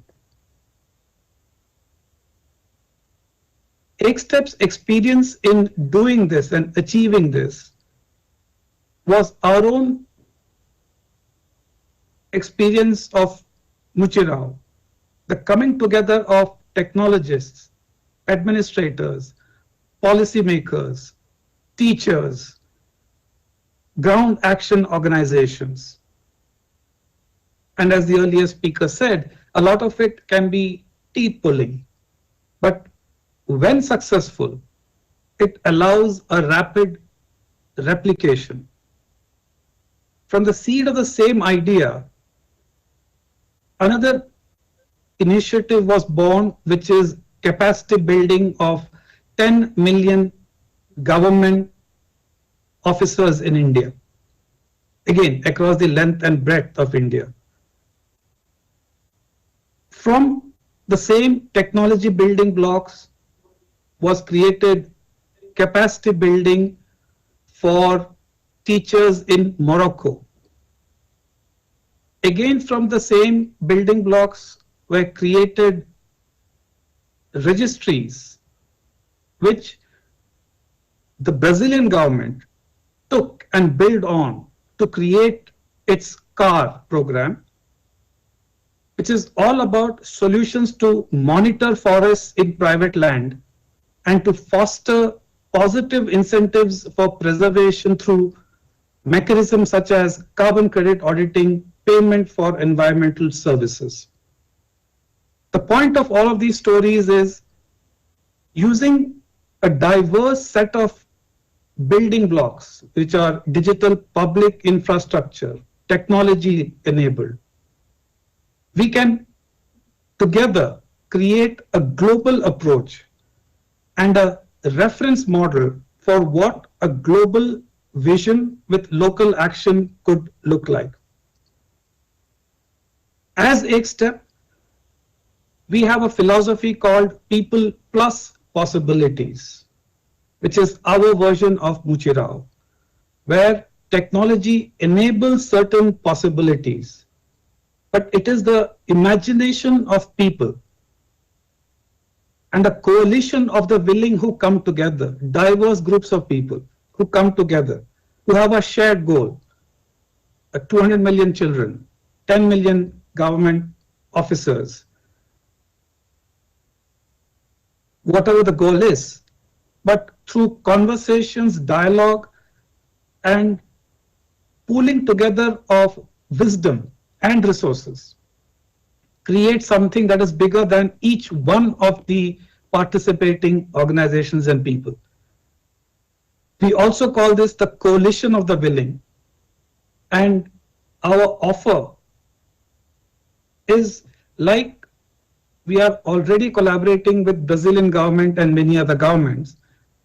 We are more than happy to share the experiences we have gained through our journeys of achieving scale and some of the technology building blocks we have built as a philanthropy, which are all free to use and open source. These can be used for crowdsourcing the local wisdom and practices in local languages such that we can genuinely have a global infrastructure, but local action. And that is what excites us. And we thank you once again for giving us a chance to be part of this Muchirao. Thank you. Thank you so much, Shankar. Your offer is well accepted. We need people and possibilities. We now have the pleasure to invite online Fabio Steibel from Instituto de Tecnologia e Sociedade. Fabio, the floor is yours. Thank you very much, and sorry for not being there. I am in Guyana, in the middle of Brazil, trying to make data centers cleaner, trying to make AI that works for climate.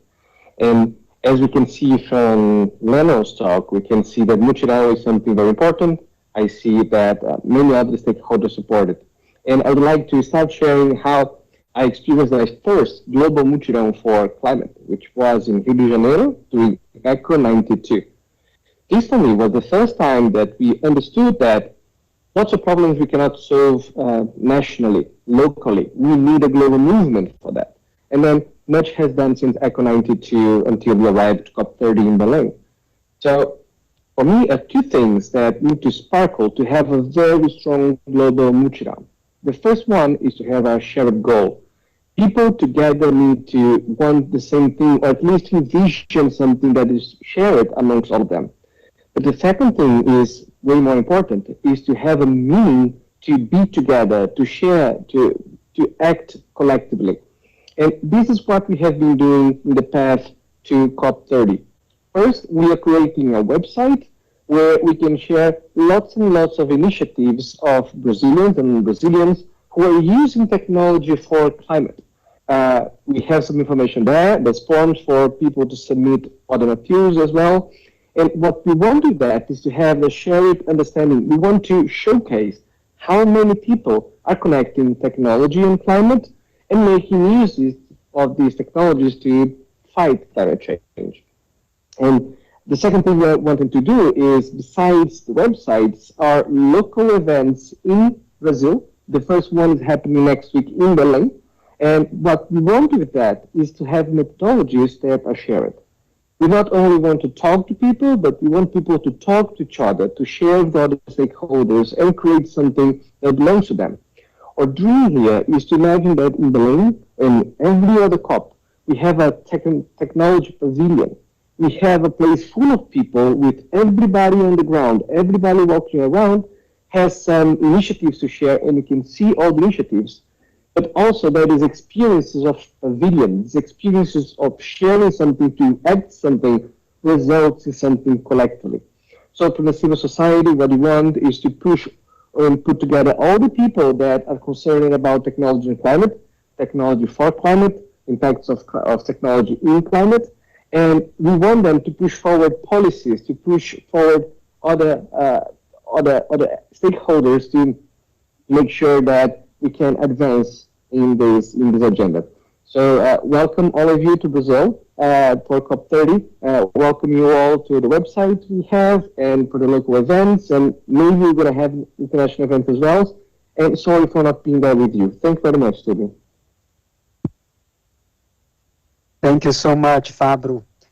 Now we have the pleasure to invite here on stage Mr. Iñaki Conyi from ISWE Foundation. Iñaki, please.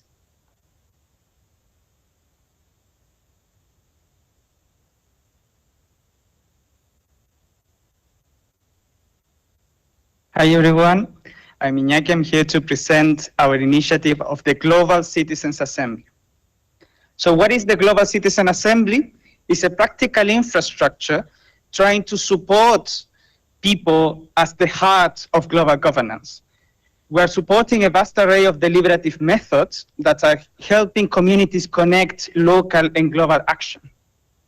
But we're also building a coalition, a multi-stakeholder coalition of civil society organizations, academia, governments, like the government of Ireland or Brazil, that have been incredible allies in this, because our ambition is to make the Global Citizens Assembly a permanent institution.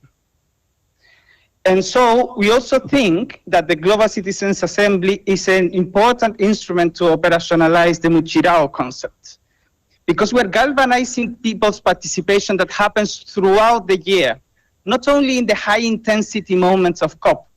And in that process, we are helping reform COP itself to make it more of a people's COP. And we are giving parties and stakeholders a clear political mandate on how to deliver the NDCs that is based on citizens' actions. But also we are sending a resounding political message that people are in the lead. The transition is happening. So as part of this broader strategy, we are launching our platform called Assemblies.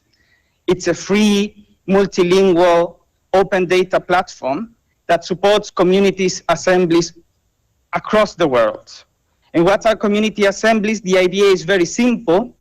Anyone on Earth can participate.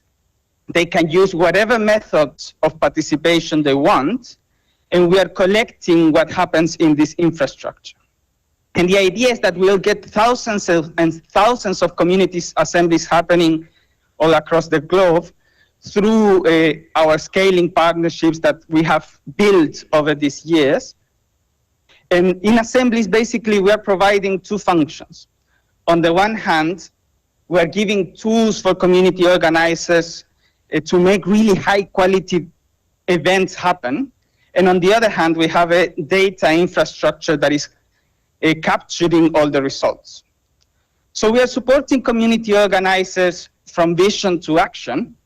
First, we provide a lot of tools for inspiration, knowledge material developed by international experts and practitioners with experience in this. We let them run whatever methods make sense locally, respecting the local participation tradition.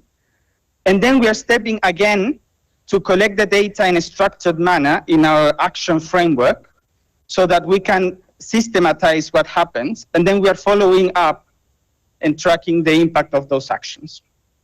So in a way, it's about data. And as we hope to get thousands and thousands of assemblies happening, it's about big data in a way. So natural language processing, statistics, all that kind of things. But it's equally about the little data. That is the stories, the anecdotes, the videos, the images that really send powerful political messages. And so it's a platform about local action. Our action framework asks communities to tell us what they can do themselves in their territories. But it's about the global as well. So our action framework also asks them to identify collective actions. And by collecting these community assemblies, we are shaping this global voice that can really help others drive action as well.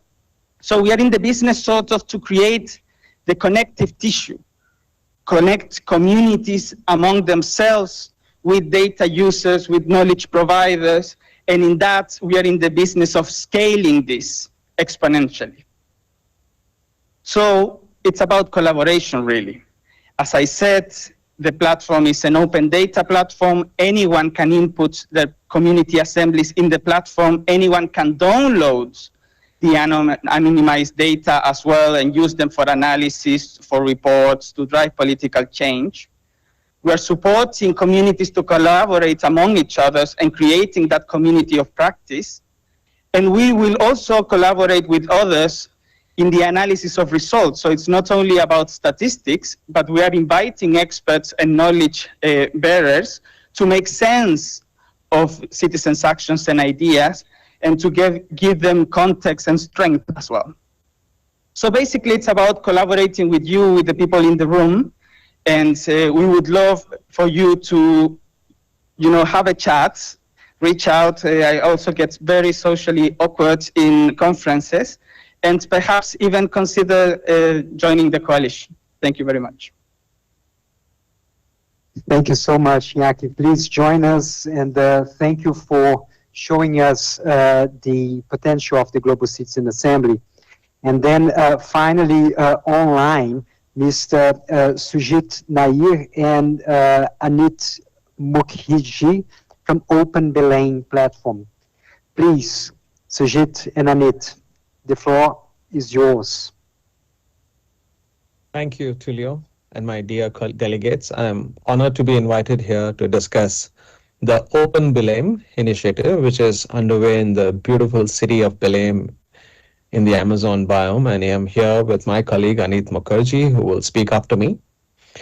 Now, as I discuss the vision of the Open Belém initiative, let me draw a reference to the idea of digital collective action and open digital networks, which the earlier speaker and my dear colleague Sanjay Purohit alluded to. The idea as an open digital rails as a manifestation of the spirit of Muchirao. Open Belém is a real and live example of ground up and local collective action with a global vision. It uses an open and global digital public infrastructure to build an inclusive and sustainable digital ecosystem, like a forest and not isolated walled gardens. Open Belém is a grassroots movement initiative led by the city leadership of Belém since 2023. It's supported by the efforts of the foundation that I represent, the Foundation for Interoperability in the Digital Economy, which created the open source backend protocol, and a diverse set of local community and ecosystem partners in the city of Belém, along with volunteers of this idea of open networks from across the world. To begin with, Open Belém is focused on the urgent need for improved skill development and job connectivity in the region. In the future, it will encompass sustainable mobility, tourism, bioeconomy, and others such, and it aspires to continuously evolve and add more objectives to this digital mycelial network as a movement mobilized by local collective action. It uses the decentralized open network as the digital rails, using open protocol called the backend protocol, to mobilize action, interaction, and transactions, and unlock a few doors of opportunities, be it in the area of skilling, bioeconomy, tourism, etc. It leverages the experience and collective wisdom of several such open source, open network efforts being implemented in regions like Kenya, India, and few other. To add more details to this moment, I now invite my colleague Anit to speak. Thank you. Thank you, Philip. Muy buenas tardes. Boa tarde. Good afternoon to everyone. As Sujit mentioned, I will not go into the real details of the Open Belém network. You can go to the website. If you type in Open Belém network or Rede Belém Aberta, as we call it in Portuguese. Let me just quickly give you 2 or 3 key lessons. One, which are all relevant to the Muchirao. One is We started the Open Belém network, or started thinking about the Open Belém network, before COP30 was announced in Belém. So this is an initiative which predates COP30, and we hope that it will go beyond COP30. So Belém, COP30 in Belém is just another milestone in the journey of EDGE Belém Abad. Why is that important? It's important because as we developed the project, what we realized is that there are needs, and there are initiatives, and there are opportunities, but also there are several challenges of having a diverse group of technologists, administrators, and the local community to come together. It's not easy. I wish I would be here today to say that we have reached 100,000 children in schools, or 1 million new small businesses. No, Muchirão is hard, and all of us who have been on the trenches trying to mobilize people know that it is step by step. So there are two lessons that I want to share with you from this, from 2 years of doing this. One is that without a visionary, or without somebody who trusted people like Sujit and me, and you heard about from Shankar, that there is this idea, which is an open network, idea of open networks, where we can bring together a diverse set of players and of communities. Without a visionary, that idea is just an idea. So we had that in my friend Claudio Pucci, who was the head of the administration in Belém. Then we need a believer, right? Somebody who would take that idea and say, I believe in it, and therefore I'm going to put some years of my life on this. And we have somebody local, somebody who is now a friend, Marcelo Sa, who runs Jambu Technology, who actually took this on board. And then we have supporters and the community. And this includes Sujit. When I went to him and said, this is something that Belém wants to do, he opened his heart and his resources. But I think what the next phase of the Muchirão is what's most important, how to continue this. And here, we as the community, we need to understand what are the actual needs on the ground, and we identified skills. Belém is not São Paulo or Rio or other places where there is a community of practice. So we need to develop this ecosystem and slowly getting there. The second is we have to identify something that anchors this. And we have found that anchor in small producers based in the Amazon who bring their produce to Vero Peso, the main market. Things like acai, which today I buy in my local supermarket, but they come from the Amazon. So there is an opportunity for small producers to come together on an open network and have sustainable practices without middlemen in the mix. And therefore, the last lesson that I have is that Open Belém Network was a long shot, but we have been able to mobilize around an idea and to address practical challenges of that region, of that city. And we have worked across time zones. Belém and the community in India were separated by 12 hours nearly. And we have worked across languages. So in a Muchirão, which is global, you have those challenges as well, challenges of languages and challenges of time zones. But we can come together if the idea is something we believe in. I'll stop there. Thank you very much for your attention. Thank you so much, Sujit and Anit, for sharing with us the experience with Open Belém.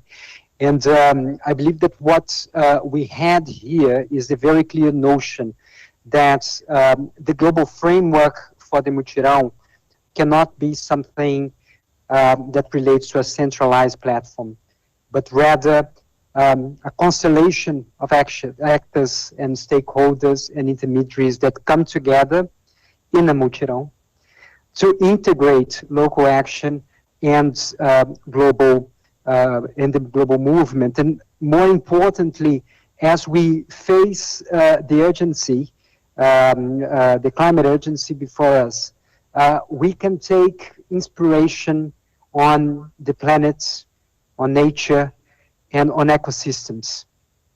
And with that, we would like to invite, and a huge pleasure to invite my dear friend Maria Augusta Ruda Gutta, who will lead an open dialogue and close this lab.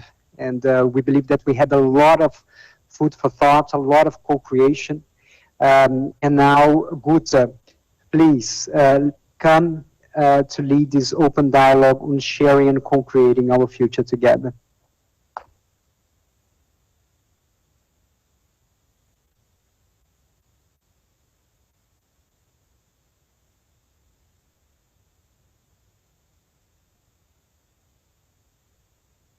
Thank you, Tulio. I would like to thank all the speakers today, the audience, the dignitaries. I think I am a biologist, so I should say that I'm delighted to hear words like organism, living organism. You don't talk about mycelium this time, Tulio. How organic something that needs to be transformative needs to be. I would like to thank my colleagues in this journey as well, Lenon, Eric, Diego Martins that's not here with us, and the team that supports Tulio in this mission, Vinicius Ampierre, André Vicini, and Dandara.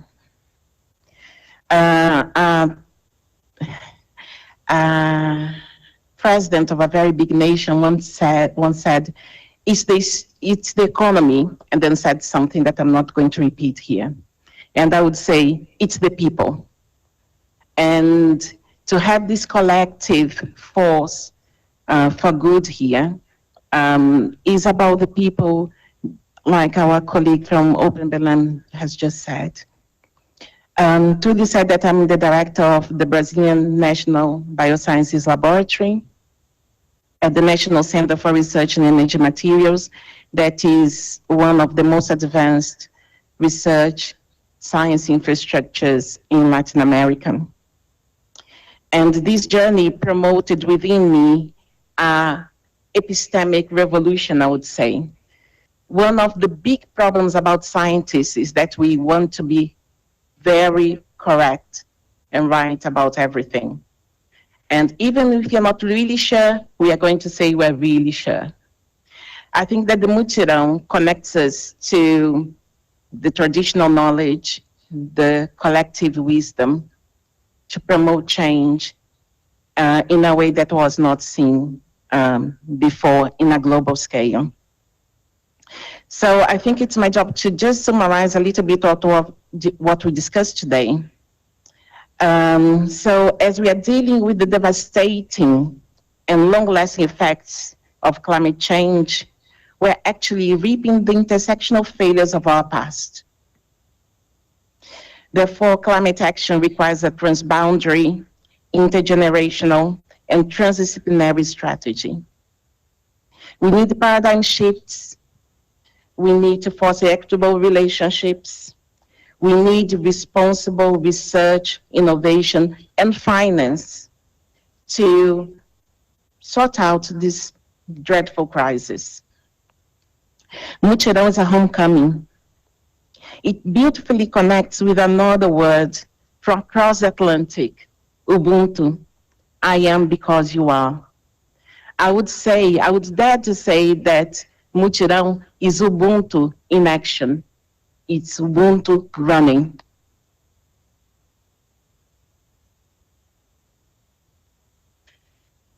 So I shared throughout this session, this morning actually, there are many mutirões, a multitude of mutirões happening across the globe right now as we speak. The global mutirão gives scale and impact to this, using a constellation of platforms, devoted agents, and hopefully with the help of all of you here in this room, we are going to share this message and engage. And there is this invisible network, like a mycelium under the floor, of people that are every day fighting the consequences of climate change. And only if we heard them. So now I've got an invitation. And as every scientist, not every scientist, most of us, we are teachers as well. So I'm here with my teaching hat on. But don't be embarrassed if you don't want to share now. But if there is anyone with a burning desire to let us know, what will your multidão look like? We would love to listen. The silence. Okay. So another question. What could a multidão look like? Please. Thank you so much. We've got a microphone here in the middle. Thank you so much. And if you could let us know who you are, it would be amazing. There is a microphone here in the middle.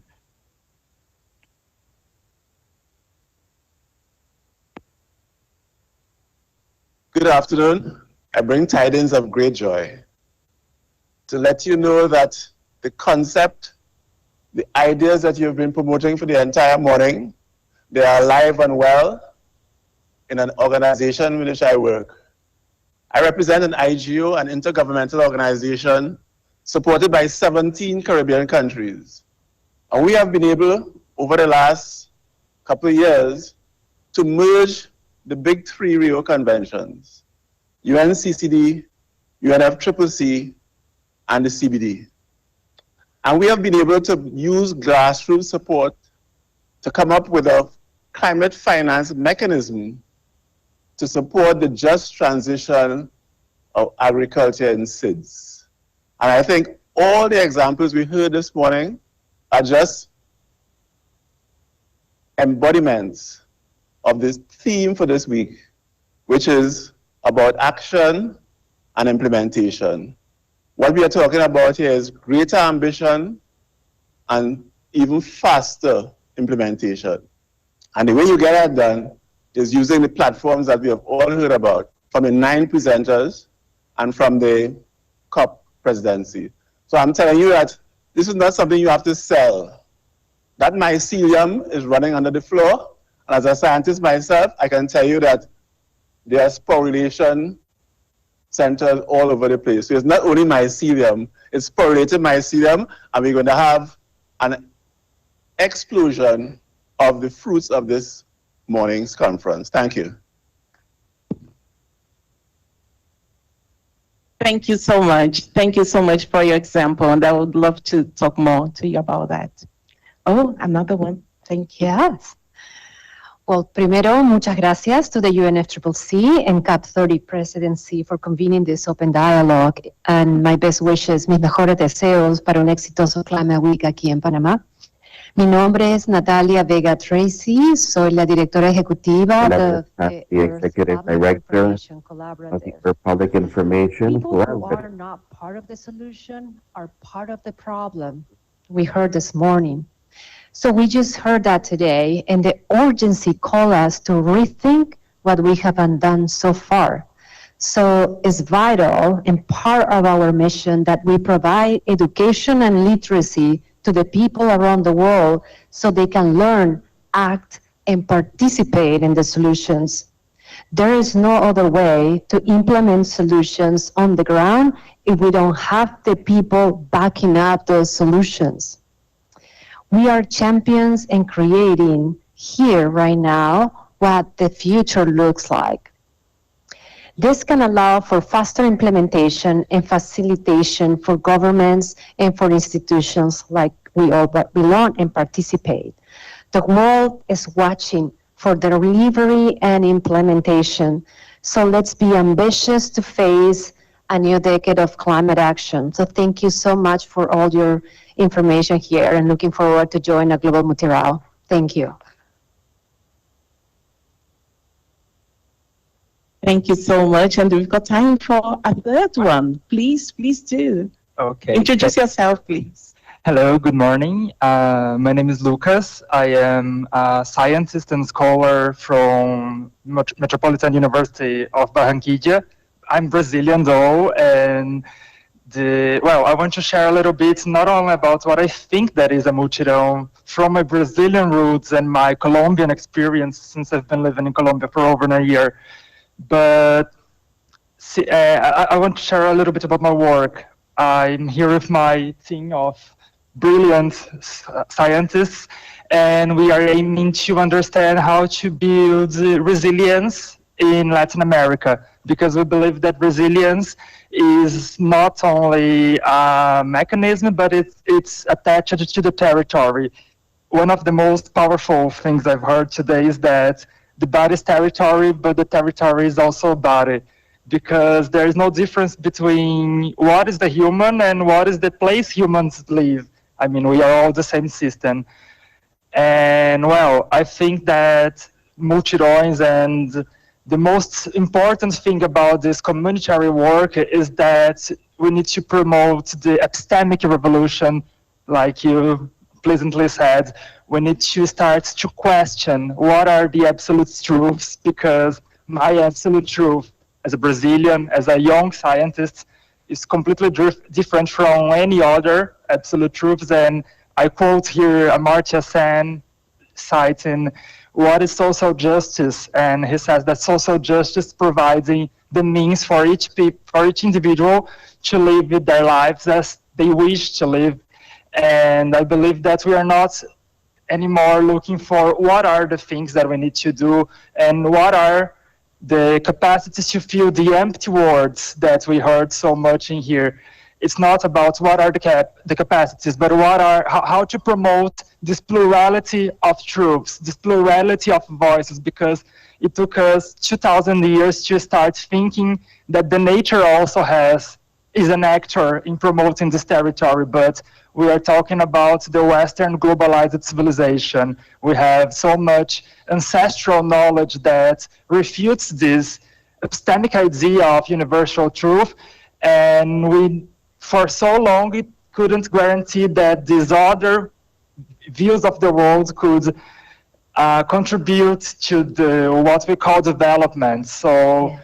I believe that not only connecting people right now, right here, I'm not Brazilian, I'm not anything, but I'm a human being. And as I heard, the climate crisis does not follow administrative borders. So we are all responsible as humans. I'm sorry for my English. I hope I could make myself understand. You did. Thank you so much. That was very poignant. Thank you so much. Obrigado. Thank you. Please.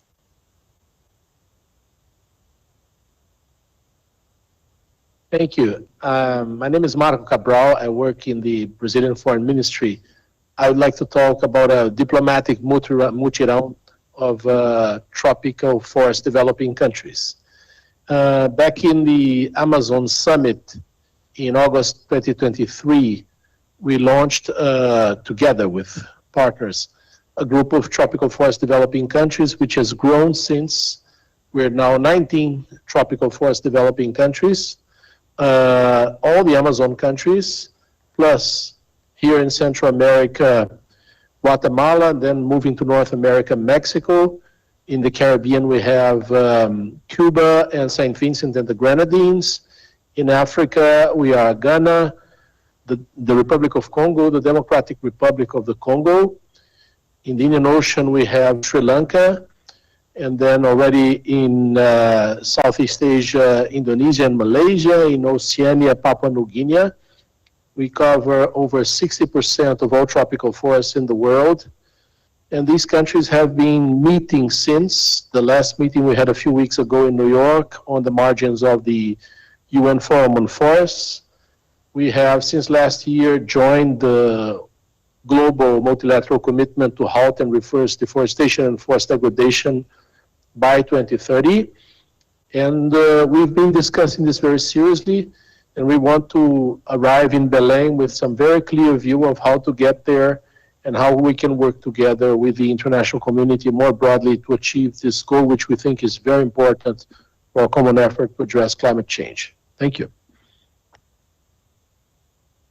Thank you so much for sharing this with you. Itamaraty never sleeps. Thank you. Okay, so nobody told me to stop, so please. Yes, thank you very much. My name is Kovia Kot. I'm from Uganda and I work for the government. I want to share a national perspective of Amuchirao. In Uganda, when government was developing the National Development Plan, it came up with the idea of a programmatic approach. And I think that relates to working together across all sectors, across government, but also working with private sector and academia and civil society. But then we went, being an individual that works on climate change adaptation, the government has also come in with the idea of strengthening locally led adaptation. And having those ideas, I think it speaks directly to the Amuchirao here. But I want to share a more live example of what we're doing as Uganda. We are working with the communities in a program called the LDC Initiative on Effective Adaptation and Resilience. But what this program does is to connect the national level efforts to strengthen grassroots action. And how are we doing this?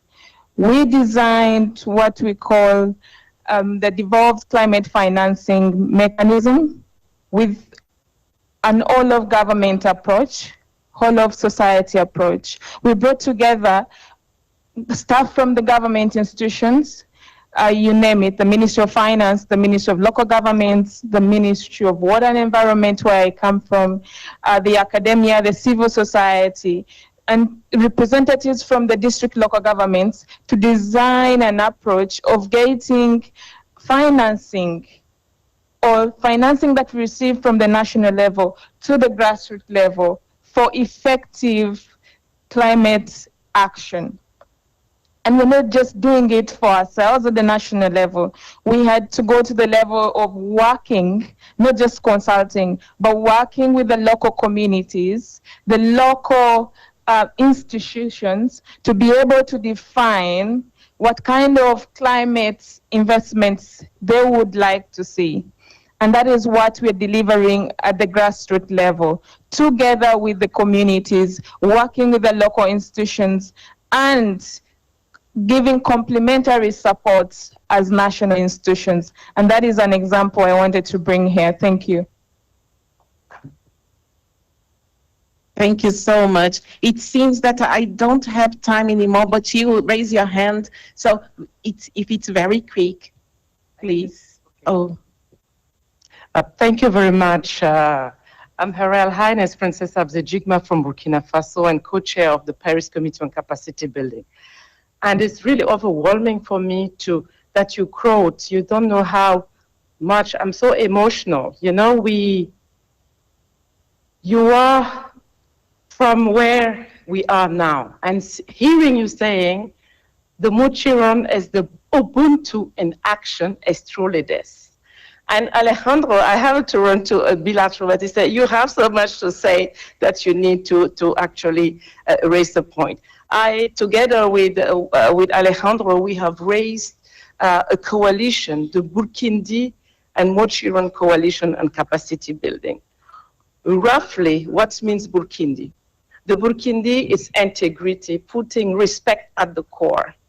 It's humanity, humility, and altruism that you put at the core of your behavior on every daily basis and your work. As we are not building our family, we are continuing the family. And that is what it is about here that we're doing. And once again, congratulations. And it's a time for implementation. Implementation, and we are more than happy, and we so happy that the COP presidency has endorsed our proposal as it's going to there. I will stop there, and my sister I wait for you in Burkina Faso. And I will carry you on my back because we are happy to have our Black community, our grandkids. I'm the descendant of Princess Yenenga, a warrior on the 12th century, and I still hold her bracelet here. So it means a lot to us. Thank you so much. Thank you so much for what you do. Thank you. Thank you. I'm speechless. We'll catch up later, won't we? And now it's the last one. Hi to everyone. My name is Luis Corso. I represent World Vision. I'm not Brazilian, but my son is Brazilian, so I feel represented by this. Thank you so much for sharing. And I was thinking about how the lady shared about the importance to think about the future for children, right? How we can use the multi-round framework to include children and young people. So I don't know, maybe this is a good point to start about talking about that, because I think that children and young people are the protagonists of the future. And maybe we are in a moment to include them with a strong positioning for them. So thank you so much for that. Thank you. Thank you. Thank you so much. Very thought-provoking, and I'm going to say very quickly, there are so many organizations across the globe working on it. One of them is our Kids Climate, that are mothers defending the rights of their kids for a healthier and better future. Unfortunately, didn't have time to showcase more here, but thank you so much for raising.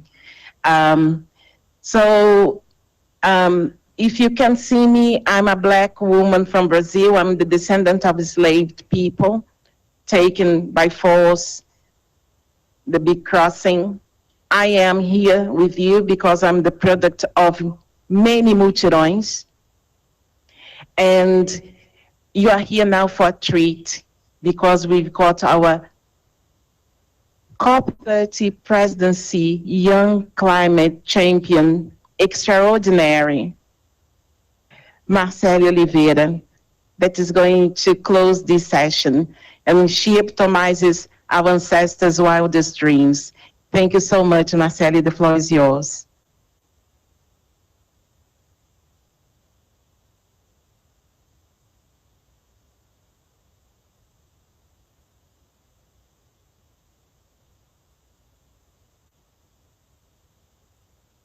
Hello. It's hard to talk after Guta, but I will try. My name is Marcela Oliveira, and I'm very honored to be the COP30 Presidency of Climate Change. This means that my role is to facilitate the meaningful engagement of children and youth in climate action and in the UNFCCC process, delivering and amplifying our voices and demands from different regions of the world to the COP30 Presidency and in the negotiations rooms, working closely with the children and youth constituents, the younger, and with the International Indigenous Youth Forum on Climate Change, and the other youth involved in the UNFCCC process. So I'm very proud to see young people and Black people talking this open dialogue. When we open the microphone, the people are there and you know the things we have to talk about. So, according to UNICEF, at least 242 million students in 85 countries had their education impacted by extreme weather events in 2024, including heat waves, tropical cyclones, storms, floods, and droughts, exacerbating a crisis of learning and depriving these young people of their right to education. I'm talking about young people, so I'm talking about education, but when we talk about students, you can study all your life, so you are impacted too. For now, in Brazil, more than 1 million girls and boys had their studies interrupted in 2024 by climate events, particularly floods and droughts. So climate adaptation is more urgent than ever because without a good education, we can't talk to each other. The school is a place we have to protect. I'm talking about this because multirão, and this meeting is about the multirão, is one word without a translation. And we have some words with this perspective in my Brazilian Portuguese. this is nice. This is nice because I have the opportunity to communicate with my words, speaking another language. So it's with my words in another language, and everybody can understand me because we want to communicate each other, and that's the difference. We are really trying. So we are really trying. So we are making a mutirão now at this moment.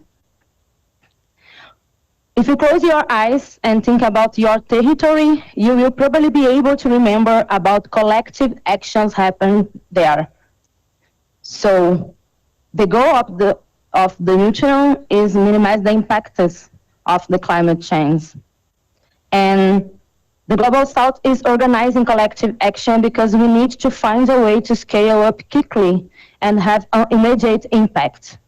Because we are living the biggest crisis of our century, streamed on TV and with concrete incentive data, and for different reasons, it is still very difficult to guarantee action that reaches the people most impacted. You are letting people dying every day. Young people, indigenous people, Black and Afro-Descendant people.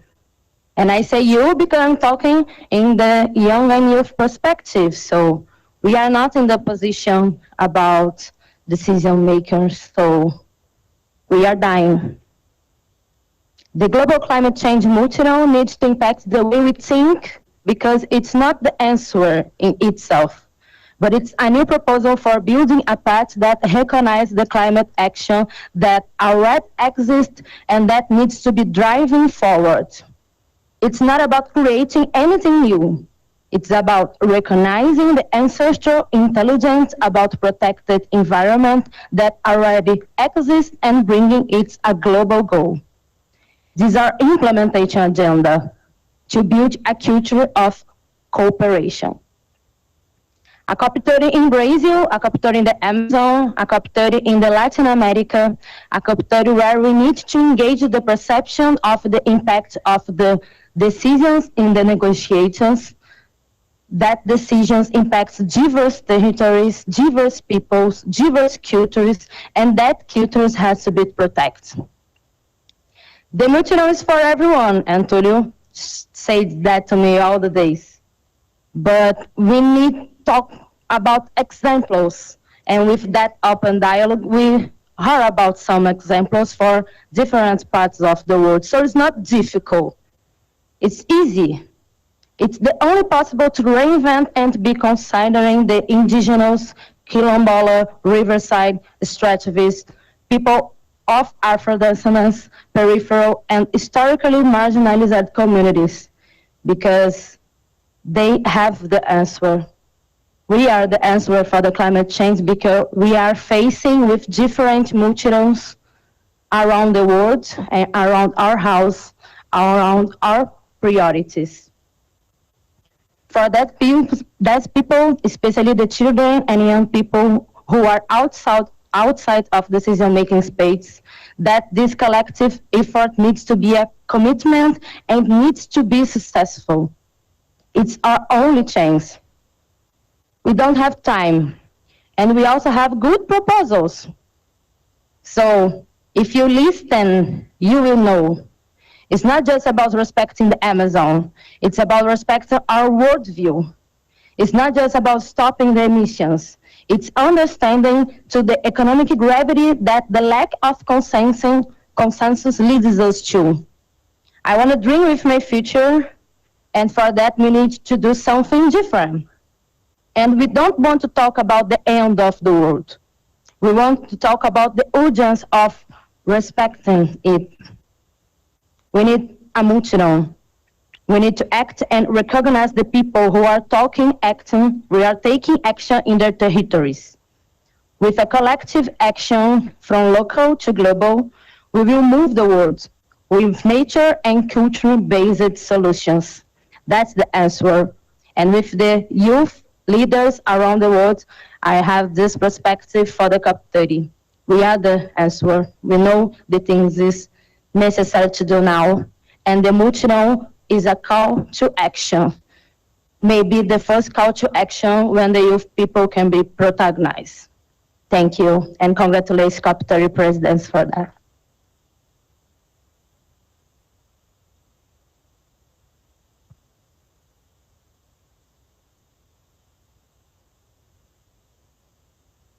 Thank you so much, Marcelo. With that, there is no better words. Thank you so much. The Global Mutirão starts right now. Thank you.